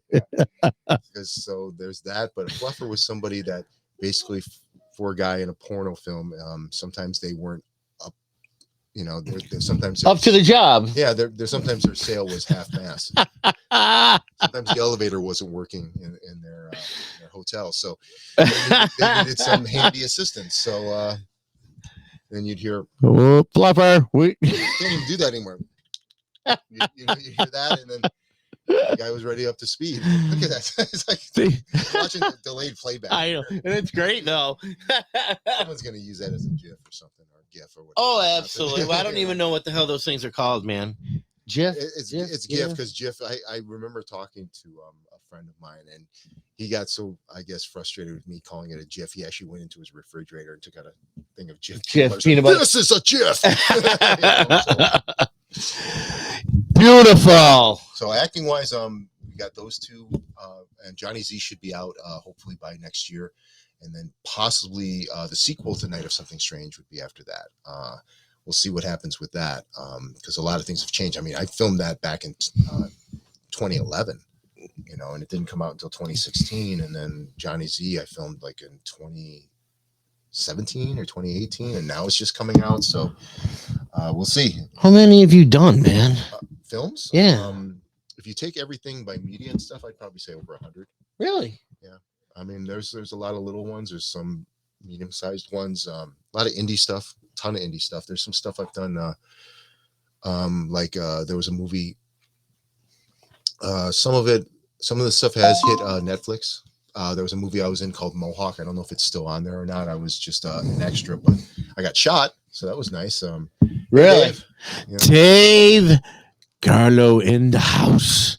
And so I had what's called a squib. Nowadays they just use CGI for like somebody getting shot because it's a lot safer. But back in the day, they had what's called a squib, and what they would do is they would take a not old-fashioned way, especially India, it'd be a condom, okay, and they would load it up with blood, and they would put it underneath here, and then they would put an explosive charge on it, okay. So and remotely, they would set it off, and it would, blow up, and probably blow a hole through your shirt, which right to mine, and like I think it was The Godfather, where he's getting shot, like all yeah. That's all squibs, so it's all little mini really charges going off. Oh my God! And your body will react to it. And they just said, just don't try to anticipate it. Just do your thing, and then. What's Yeah, we up, got everybody joining now. Bernie, So my we have to go for boy? at least another hour. Oh my god. Oh, And then Pete's like, oh my god. What's up, I Daryl? gotta take a dump. Hey, David. And there's Don. Aren't chemicals legal now? Certain ones are, I guess, depending. And he said he could fluff. He's got Yeah. that whole jar of it. I think it kind of went over your head there, Don. What the Danny fluffer is, I think. Trejo movie. Did they film? Yeah. Seen at Mickey's Bait Shop? They did. That Mickey's Bait Shop down in North Yeah, Syracuse. they actually, he was out here, and actually, I got contacted by one of the agencies to be a double, but scheduling wise, I wasn't able to do it, and that would have been awesome because I actually have a short film that I did where I had a mustache, and I basically looked like him without the wrinkles, you know. So it was like, not anything. I mean, he's a great actor and stuff like that. He does some great stuff, but I did look very close to him, so I could have probably pulled it off. So but they found somebody else. So. that he was just here making a movie. Yeah. So I like that dude. That's a dude with the tattoo on his chest. Yeah, Machete. Right? Yeah. I like him. Machete, yeah, he's an awesome dude. He did that one small short video where he was like it was like supposedly the hidden auditions for Star Wars. Oh, He's up there, really? he's got two like Cinnabons on his head. And he's going like, help me, Obi-Wan Kenobi. You're my only hope. You know, and he's all serious and stuff. Jesus. Right into the camera. That was awesome. And, you know, He just Cool guy. filmed down Cool guy. James Street a few months ago. He owns restaurants he was too. very recent. Yeah. Wow. You know, that's something, if you can get into it and stuff like that, branching out, because, you know, acting is one of those gigs. It's like music in a way. You know, unless you can get residuals, which is really hard to get to unless you're upper level, because most of the time they'll just pay you straight out, and if you talk about residuals to them, they'll just laugh at you and be like, yeah, right, okay, just take your payment. A friend of mine ran into Or him. they'll just be silent, or they'll, you know, well, that's interesting, let's think about that, and which is code for, yeah, what the fuck. Right. But, you know, if you, and I forgot where my train of thought was going on there, so oh well. I'm trying to see what Stroop wrote there. So Owning restaurants and stuff, if you can branch out, because a lot of times, especially with acting, the only thing you have, you're as good as your last gig in many ways in terms of money, you know, and once that money runs out, then you got to go for another gig unless you find something else to supplement it. And you know, real estate, restaurants, all that stuff. I can't help it, man. Stroop. Smoke cigs and drink beers. Extras who just sits. Well, you probably wouldn't be able to smoke. Oh my god. You know, but sitting there, yeah, definitely. They have people just sitting in the background or just walking in the background. You probably wouldn't be given an actual beer. They might give you a prop thing because number one, they can't have labels, so you can't have any brands. Oh yeah, that's can't have that unless it's endorsed by the permission, brand, right? permission, Yeah. right? And so usually they wouldn't give you anything to drink or something like that. But if you just want to sit there, and I mean, I'm doing extra stuff. I mean, I've done 10-hour gigs where I'm just standing around, not saying anything. I'm just doing that, and then I pick up my pay way later. You don't get paid on the spot, by the way. Usually it's like you got to wait till production is done filming, and then once they go into post-production, then they tally up everything, and then they pay everybody, and then you get checks in the mail. So again, it's random. So that's why you see actors are constantly working. And then on top of that, if you go into a big city, you know, like let's say you go to LA, you'll probably, a lot of these guys will be doing auditions like 7 or 8 times a day, because you kind of have to, because it's like you need to survive, especially a place like LA or something like that, where the cost of living is so high. Yeah, very. You know, so you gotta really hustle and stuff. And they're seeing like hundreds of people, Really? and they're almost looking for ways to eliminate you. So, for example, you know, I joke around about age and stuff. I go like, you know, about my age, and but ageism is very real in the acting business. I can't help it. You know, that's Every time I read something Stroop does, I gotta laugh. He's a funny guy, man. He probably Vegetable cigs, cider beer. Yeah, man. Veggie cigs, man. Oh God. Awesome, man. But don't get the broccoli ones, man. You know, you'll be choking on that broccoli, and then you got to get that stuff out of your teeth and everything. Oh, it's horrible, man. You should get. I will, Daryl. Don't you worry about that, buddy. No, they usually. You know what's interesting about drinking and eating any type of scene that requires all that stuff? What happens on big level stuff? Let's say you have to eat some cake, okay, in the scene, but they'll probably take it numerous times, especially if it's an indie film. You could be doing 20 takes of the thing. You want to try doing 20 takes of you eating cake? After a while, you're going to puke. So what you do is you eat it, you simulate like you're eating it, but you don't swallow it.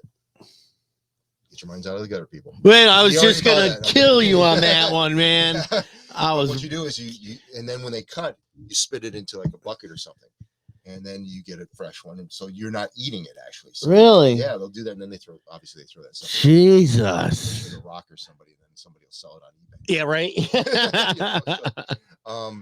But yeah, because you got to be careful sometimes with food and everything like that too, because again, the brands, you got to be careful with endorsements and all that stuff. Huh. You can get in a lot of trouble if you do that, and the brand for some reason thinks like, oh, you're not suitable for our brand, and then they sue you, or the production actually. So you got to be really careful about that stuff. Then again, depending on what level you're at, some people do it because they're so under the radar that they think nobody's going to see it, but you never know these days. Something could blow up. Yeah. You could have an actor, for example, all of a sudden they get famous in some role, and then everyone wants to see what they did previously. And then all of a sudden that Yeah, right. It's like, oh yeah, you used a Coke product in like some kind of like something like what's that Centipede movie? Oh, really? Yeah, like the Human Centipede. Like all of a sudden, no, they didn't. But I'm just saying. Right. I'm just saying, if all of a sudden, something like that happened, No kidding. Be like, yeah, we don't want Coke to, we don't want to be something to put up somebody's butt. Freaking Stroop, man. Jesus Christ. I'm starting to look like Gene Simmons in certain things, with my hair. The hair, man. Because it's kind of getting that frizzy look. I did meet him actually a couple of years ago when he was hawking his soda over in Manly. Oh, Jesus. Meet and greet, stuff like that. That was cool. He was very accommodating, man. And I think he called me Buckaroo Bonsai or something like that. I can't remember. Wow. And he just said, you having a good time? I said, yeah. And we took a picture together, and that was it. No kidding. So I don't think cider beer would work. No. Dave not Garlow. Yeah, well, I will. Dave, I'll send you a message on that one. The band is good. It's going to be stupid on his phone. It's not going to be. Oh, he was supposed to go with freaking Bone. Yeah, Bone. Oh, Jesus, Hamlin. Oh, man, he's a Kiss guy. That's right. Yeah, him and Brian. Yeah. Brian was in Caroline Blue for at least a year. Oh, that's right, his brother. Yep. Yeah. Bass player. Mm-hmm. Yeah. Mm-hmm. Good enough. Holy crap. So, why didn't you go, Don? Let's see if he responds to that. He was busy fluffing at the. Trying to find those veggies. Holy crap, man. I don't know. I've never tried any of that stuff, so I have no idea what that stuff is like. No. Veggie cigs. That don't sound very.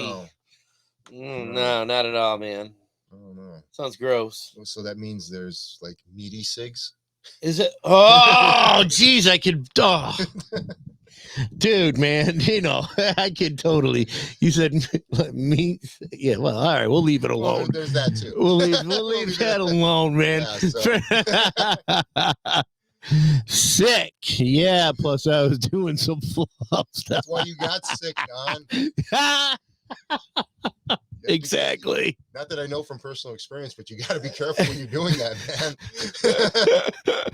man. Holy crap, dude. Your wrist is going to cramp out on you, man. Somebody's got to do it. There was a time in my life where I could say it was like that, but now the elevator in Hotel Wayne doesn't always malfunctioning more often than not. So it's like needs shock therapy. Oh man. Yeah, it's gonna be that kind of show. I mean, Jesus, why not, right? Yeah. Wow. Look at that. We've been on air for almost 2 hours. Awesome. Yeah, that's good. That's about average. Yeah. For me. Yeah. That'll be about when people start tuning out, it's like when Don tunes out, that's when it'll be.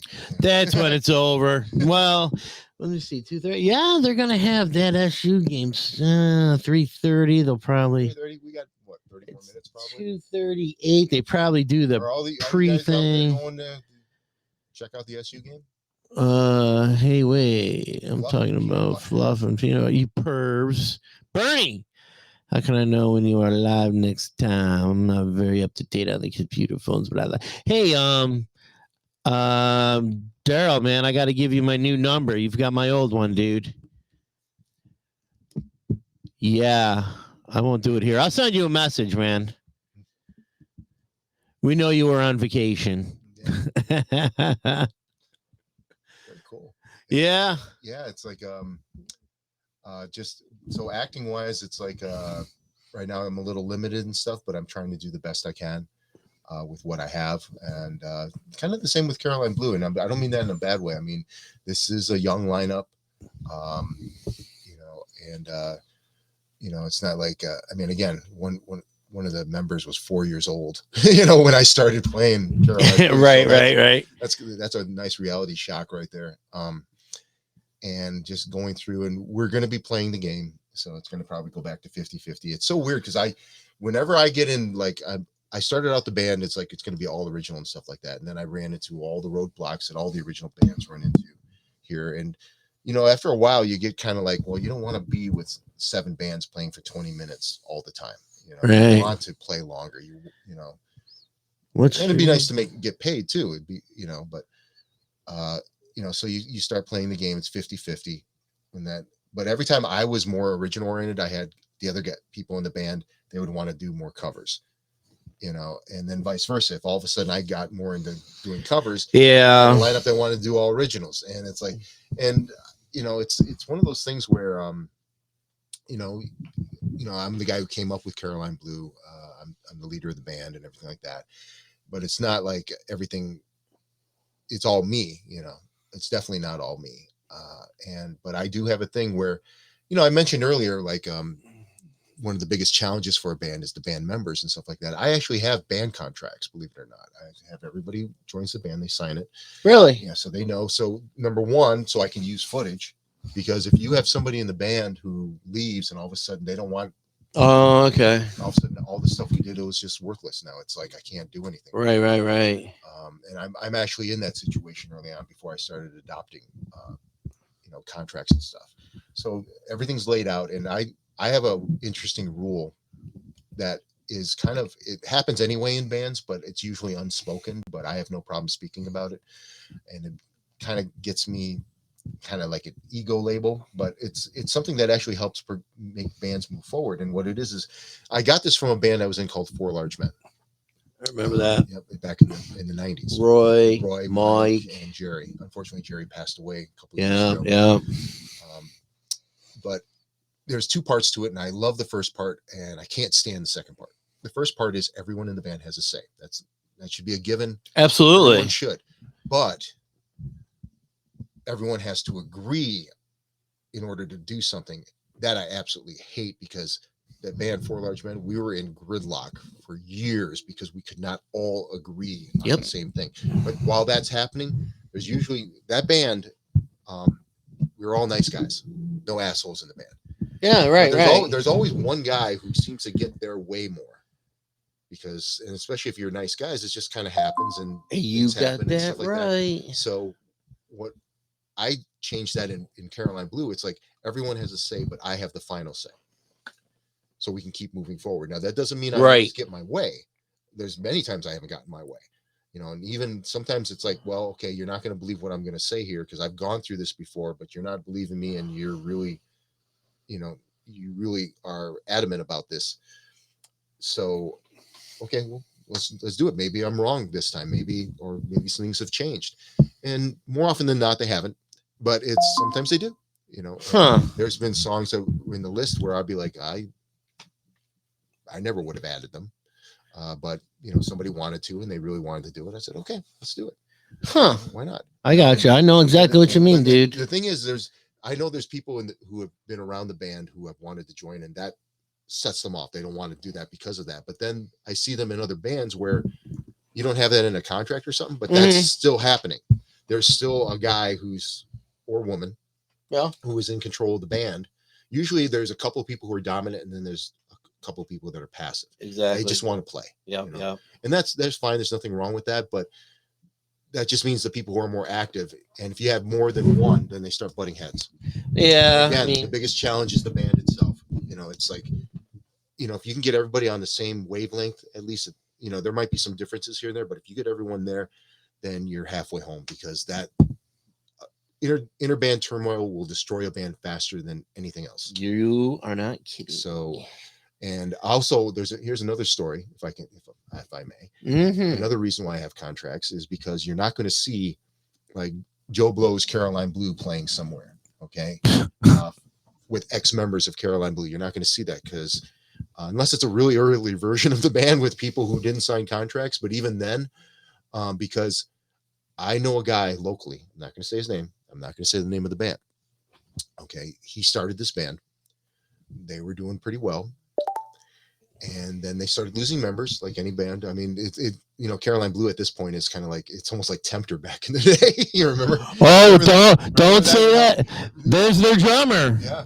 There's Scott. Yeah. You guys were going through so many people, man. It was like everyone kind of, they knew that it's like, oh man, who's with Nick this time? Who's, and stuff like that. So that I get the same thing, because I've gone through probably at least 20 different lineups. Huh.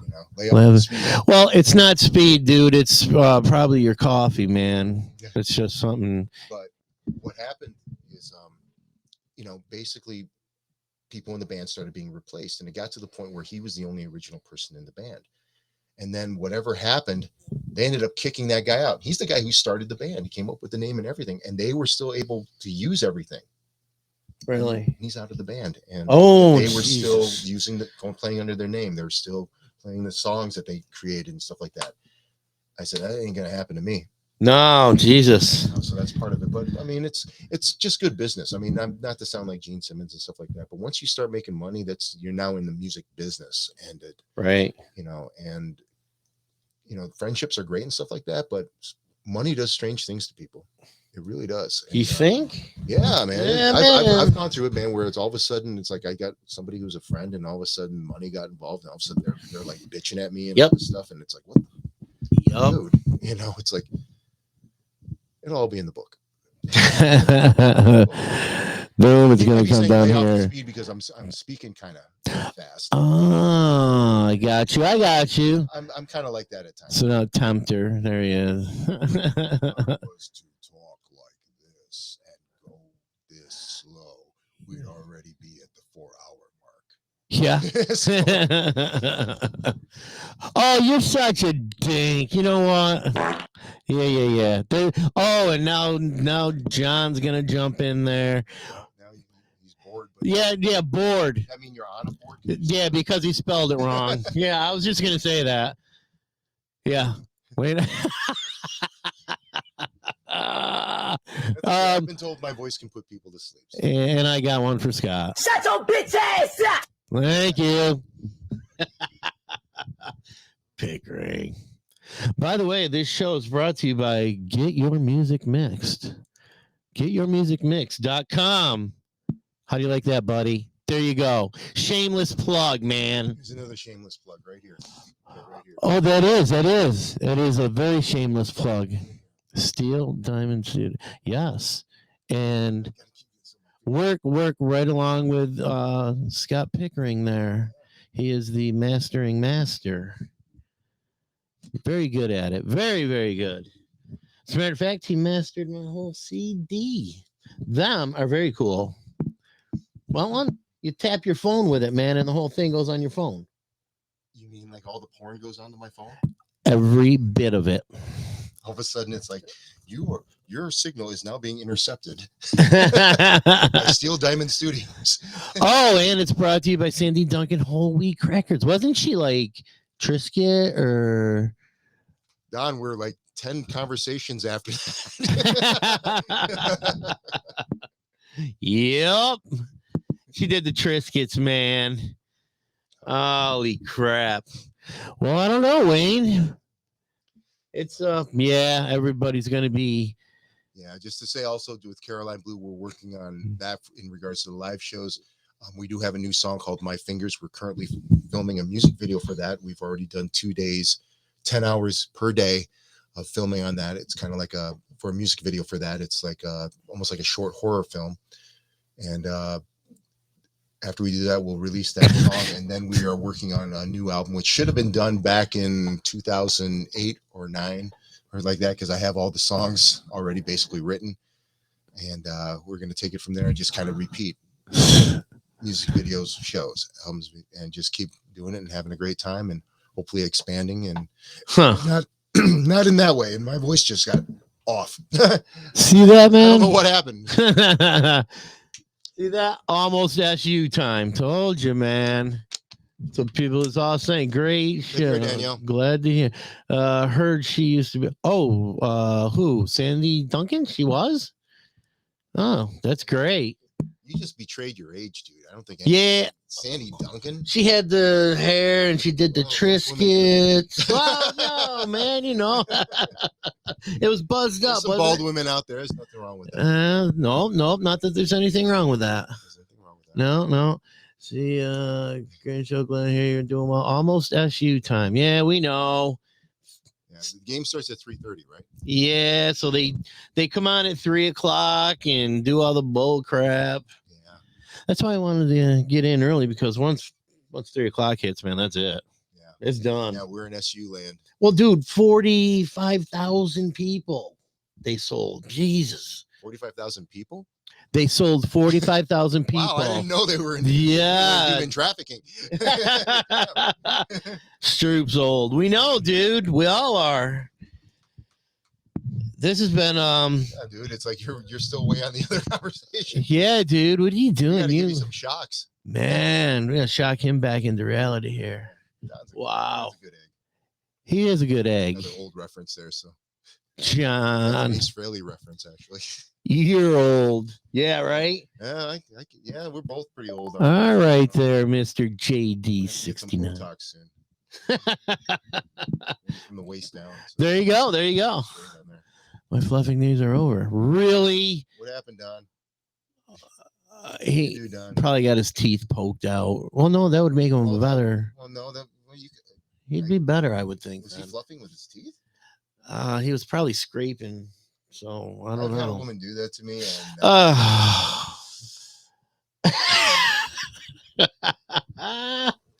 That had to be awesome. well, it's an ego trip because she's not listening to you to stop. Oh, So there's that.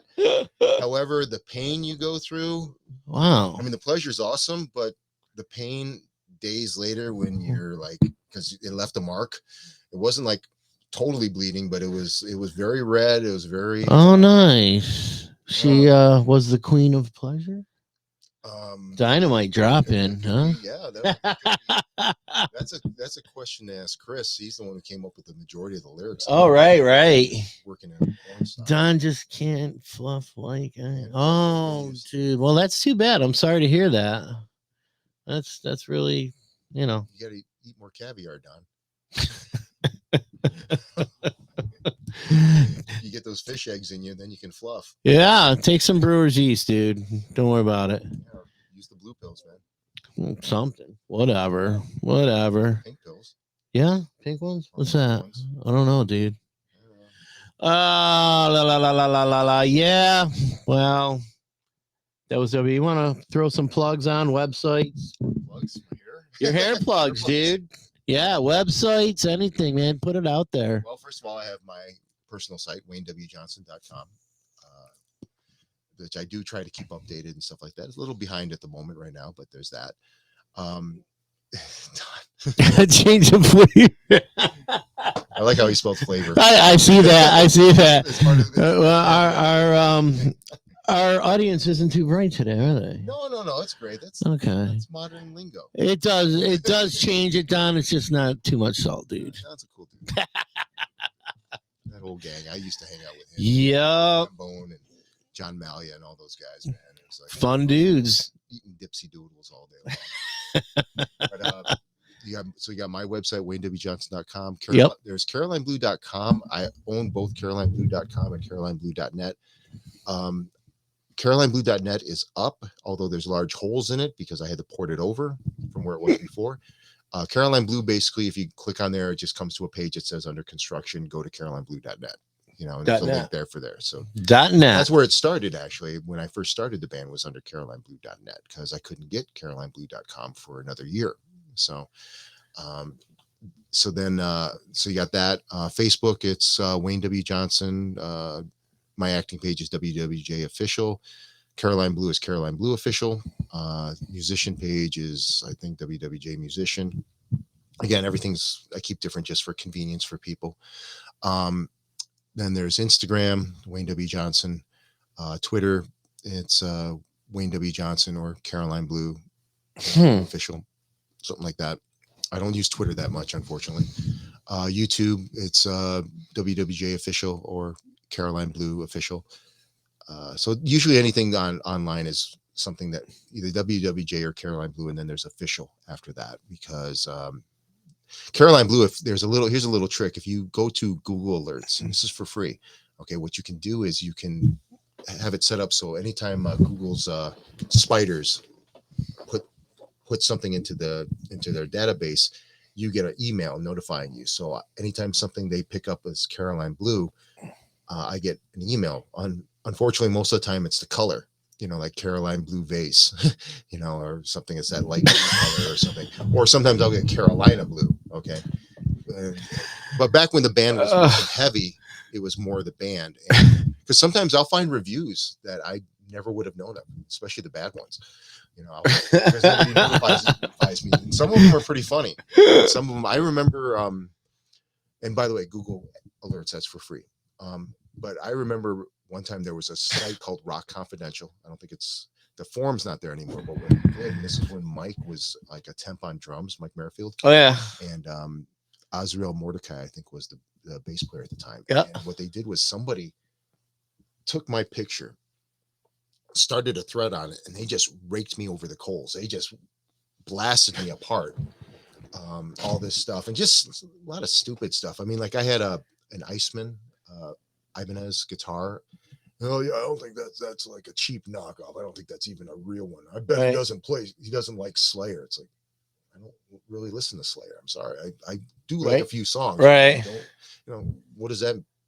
Who cares? Exactly, man. Like that. Oh yeah, this guy. What does the W stand for? Wants. Wayne Wants Johnson. Ooh, that's original. Yeah. I usually say it's WWJ stands for What a Wide. Oh wow, there you go. The few and not so proud would testify, but maybe a little bit more than a few. Let's see here. Definitely not so proud. Okay. Being with me. Don corrected himself and spelled flavor. Why are you famous? I guess it depends on who you ask. I don't think I'm famous. You know what he's doing? Yeah, he's being stuttering John. Oh, he's doing that. That's why I was laughing. I'm like, what a dick. That's okay, man. What is who just said the next thing I'll get is, oh, who's that goofy guy next to you?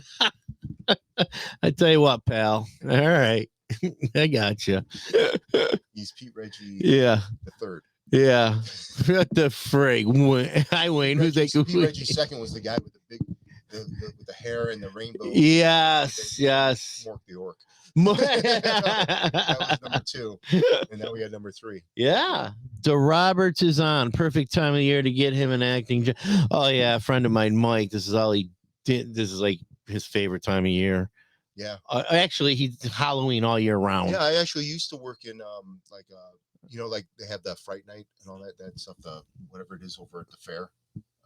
Fright House. Oh yeah. I actually was contacted one time with them, but I was already working with another group, Swamp Road Terror, which was parlayed from an indie movie I was doing at the time with that. And so I was playing the same role, and so I've done that a couple of years, and that's a kick, and doing that kind of stuff, because number one, I basically threw out my voice by the end of the night, because I'm screaming at people, Oh yeah, right in the haunted, yeah.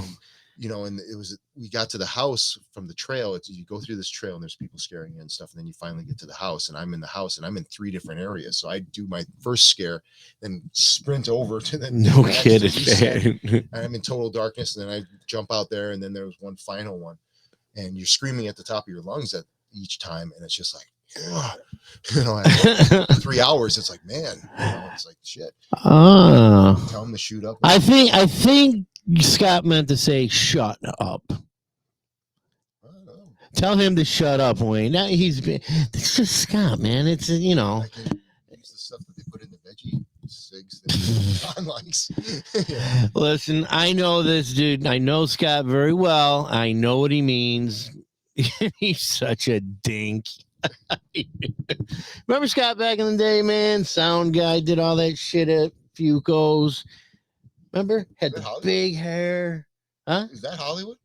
No. Okay, I'm sorry if I mistook you for that, man, because that's the guy I mainly remember doing sound with Fuco and stuff, but or at least I wasn't really, you know, Front Row played a few gigs at Fuco's. I actually had my amp kind of explode per se there because I'd been in a car accident earlier, and then I got finally to the gig, and my Carvin half stack is there, and somebody put a drink on top of it. My singer like hit it. Oh, we were doing "Tears Are Falling" by Kiss of all songs, and it fell into my tubes, and all of a sudden the thing was dead. Fried it. Yeah, fried it.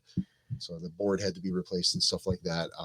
So outside of a handful of gigs there, I never played Fuco's with any other band. Huh. And we played the Wolf's Inn, but that was more with Hollywood. Yeah, Wolf Inn was, yeah. That was more okay. Yeah. So I just got confused with that. Yeah. But yeah, I think I remember Scott from the scene, but I don't think there was a lot of guys with big hair back then. His was just big curly hair. If I saw a picture from back in the day, I do have one somewhere here. I'm a lot better with faces than name recognition. Oh my God, just like Scott. Yeah, so it's after a while you run into so many different people. It's like after a while it's like you forget, right? And I'm even forgetting faces now because just if you think it's bad with music and stuff like that, you do to acting, and you get a film that takes off to a degree, like Night of Something Strange. So you end up doing horror conventions, and you get in magazines. Horror convention. Yeah, I've actually been in like some horror conventions. Scary or horror? No, I mean like you go there and there's all these actors and horror things where they're selling movies and stuff, and all that stuff. So they'll have horror like ScareCon. That was the big one here. Yeah, right. So I've done that a couple of times. And did you see Jane there? Jane Evil. Oh yeah. Oh yeah. Well, maybe you didn't know this? On our album cover for Slave to the Hourglass, that's her. Well, yeah. I mean, come on. I did not know that, but good choice. Yeah, no doubt. Yeah, we back in the early days of Carolina, we did what happened now? Someone Stroop. Come on. Don't repeat that. But she's awesome. I kind of wrote a song called Pray that was meant originally for her to sing, and I just liked it so much I kept it for myself. Really? I wrote it about her persona because the way she was always like on MySpace, she was always like, "Hello, my lovelies," and bloody kisses and all this other right like that. So I kind of wrote like basically the songs about a guy who goes into a bar, sees a woman, thinks he's fresh meat time, and she turns the tables on him, and basically now he is her prey, kind of a thing. And I just like the song so much I just recorded it myself. Although if you are listening to this, I'm sure if you ever want to do a version where you are singing it, you're more than welcome to. That'd be fun. She was here last week. Oh really? Yeah, she was here last week when she was in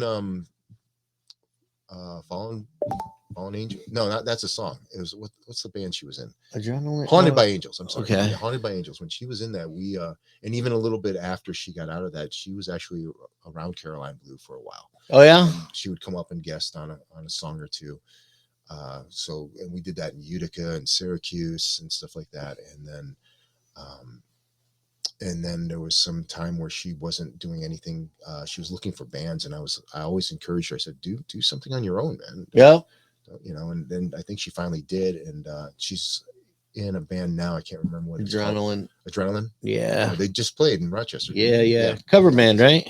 I'm not sure. Yeah, they do. Yeah, she does a lot of cover. Yeah. So, yeah, it would be great to do some stuff with her. She's awesome. Yeah. Yep. All right, Scott. Hey, Scott, and we're back, dude.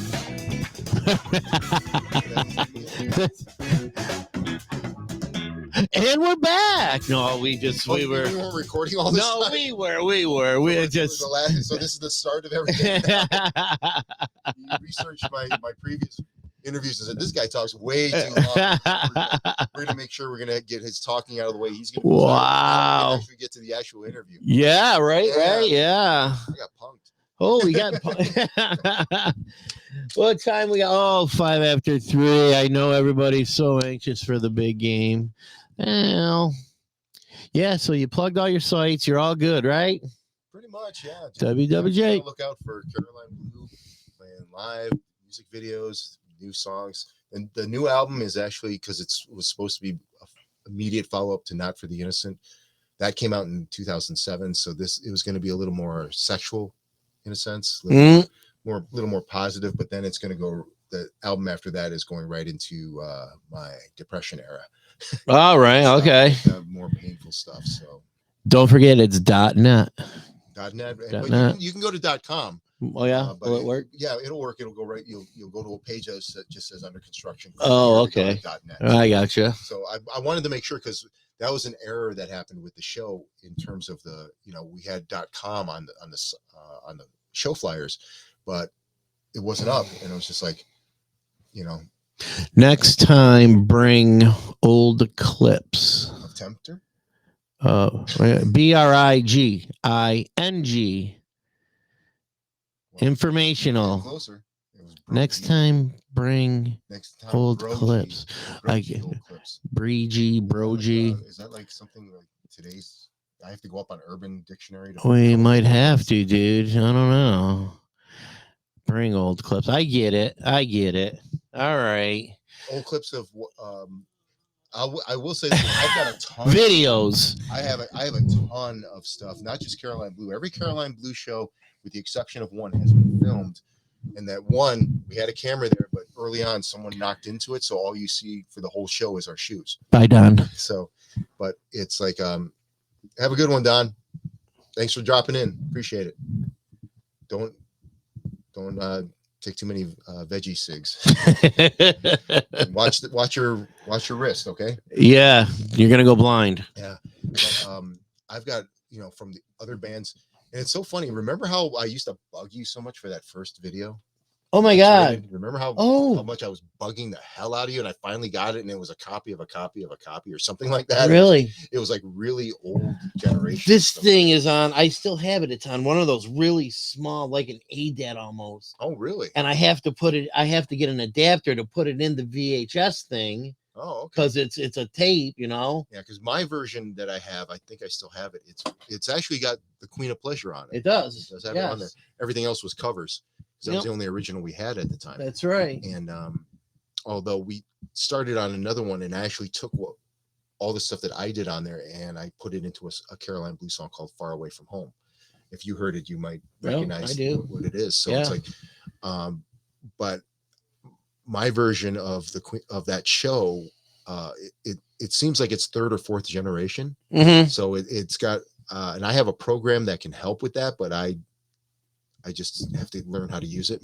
Right. That stuff. So hopefully it'll beef it up a little bit. Oh God, yeah. If it does, I'll put that out. I've got tons of video I've got to digitize from old bands and stuff. I've got stuff from Spider Babies, although there's one I think I do have. Yeah, I have some from Spider Babies because the stuff that Mike has, some of the clips he uses on his page, Mike Merrifield, that's from stuff that I shot. Oh, no kidding. Or either shot or I just put off to the front and then just let it run. Because if you can't get anybody to run the camera for you, that's how you got to do it. Exactly. So gotcha. Almost every band I've been in, a lot of front row stuff. The X-rated one is the one from your tape. Right. Cupid's Curse, we never played out, so that was nothing there. I never played out in Zealous. And then there was Front Row, Smoking Worm, I've got stuff. Four Large Men, I've got a ton of stuff. per se. Spider Babies, I've got stuff, Right. and then Caroline Blue, and then anything I did after that, I've got various stuff here and there, stuff I did in the studio with other bands. It might be just pictures, but I got something. And it's all going to come out eventually. It's slowly coming out right now. Right. And acting stuff, I got a ton of stuff too. Yeah. The last 2 days we just shot, the last Sunday and the Sunday before that, there were 10-hour shoots. We had behind the scenes cameras going on almost constantly. So you got to imagine all the footage I got. Yeah, right. And everything. And there's some funny stuff on there. We have a DR Ryder from 3-Inch Fury. Oh, yeah. Yeah, yeah. You're going to like what happens to him. Oh, really? Yeah. Oh, no kidding. Good. He goes on an extreme diet. Oh, really? Yeah. And although a good chunk of my exes are going to love what happens to me. They're going to be cheering on. They're going to have those sections on loop. Really? Yeah. Uh-oh. Not good. That song is called My Fingers, and I'm not sure if I'm going to release that before the album or not. It depends. We might re-record that song. I mean, there's nothing wrong with it as is, but when I recorded it, it was just me and a producer. He programmed the drums. I did everything else. Right, right. Huh. Good enough. Should talk to Scott Pickering about that. He's good at that stuff. I see he's back on you. Well, we're going to wrap it up, man. 10 after 3. We've been on for 2.5 hours, dude. Not bad. That's a pretty good time. Not bad. What's your longest one? Do you remember? 2.5 hours. It's this one. It would be me. It would be me that would do that, right? 2.5 hours. Yeah. Like all the other ones, I'll go and watch all the other clips, and they'll be like 20 minutes. 20 minutes, man. That's it, buddy. All right. Talker, man. I'm sorry. Yeah, it was great having you, dude. Thanks for having me. Awesome. Yeah, we love Wayne. Yep. Yeah, we'll have Wayne back, definitely. We'll have to bring some clips. Yeah, definitely. Yeah, we'll do that. We'll do that. Get the photos from the old. That'll be a fun one. Yeah. So everybody go watch the SU game and blah, blah, blah. Oh, thank you. Thank you. Appreciate it, dude. Really do. Really do. Thank you very much, Joe. And we'll catch y'all later. There you go. I keep looking over here. You're constantly seeing me looking off. It's like I know. Paying attention to people. Sorry. All right, man. We're going to catch y'all later. There'll be more shows, many more. Wayne will be back for sure. So everybody have a good day and enjoy the game. Okay? Have a good one, guys. See ya. See ya.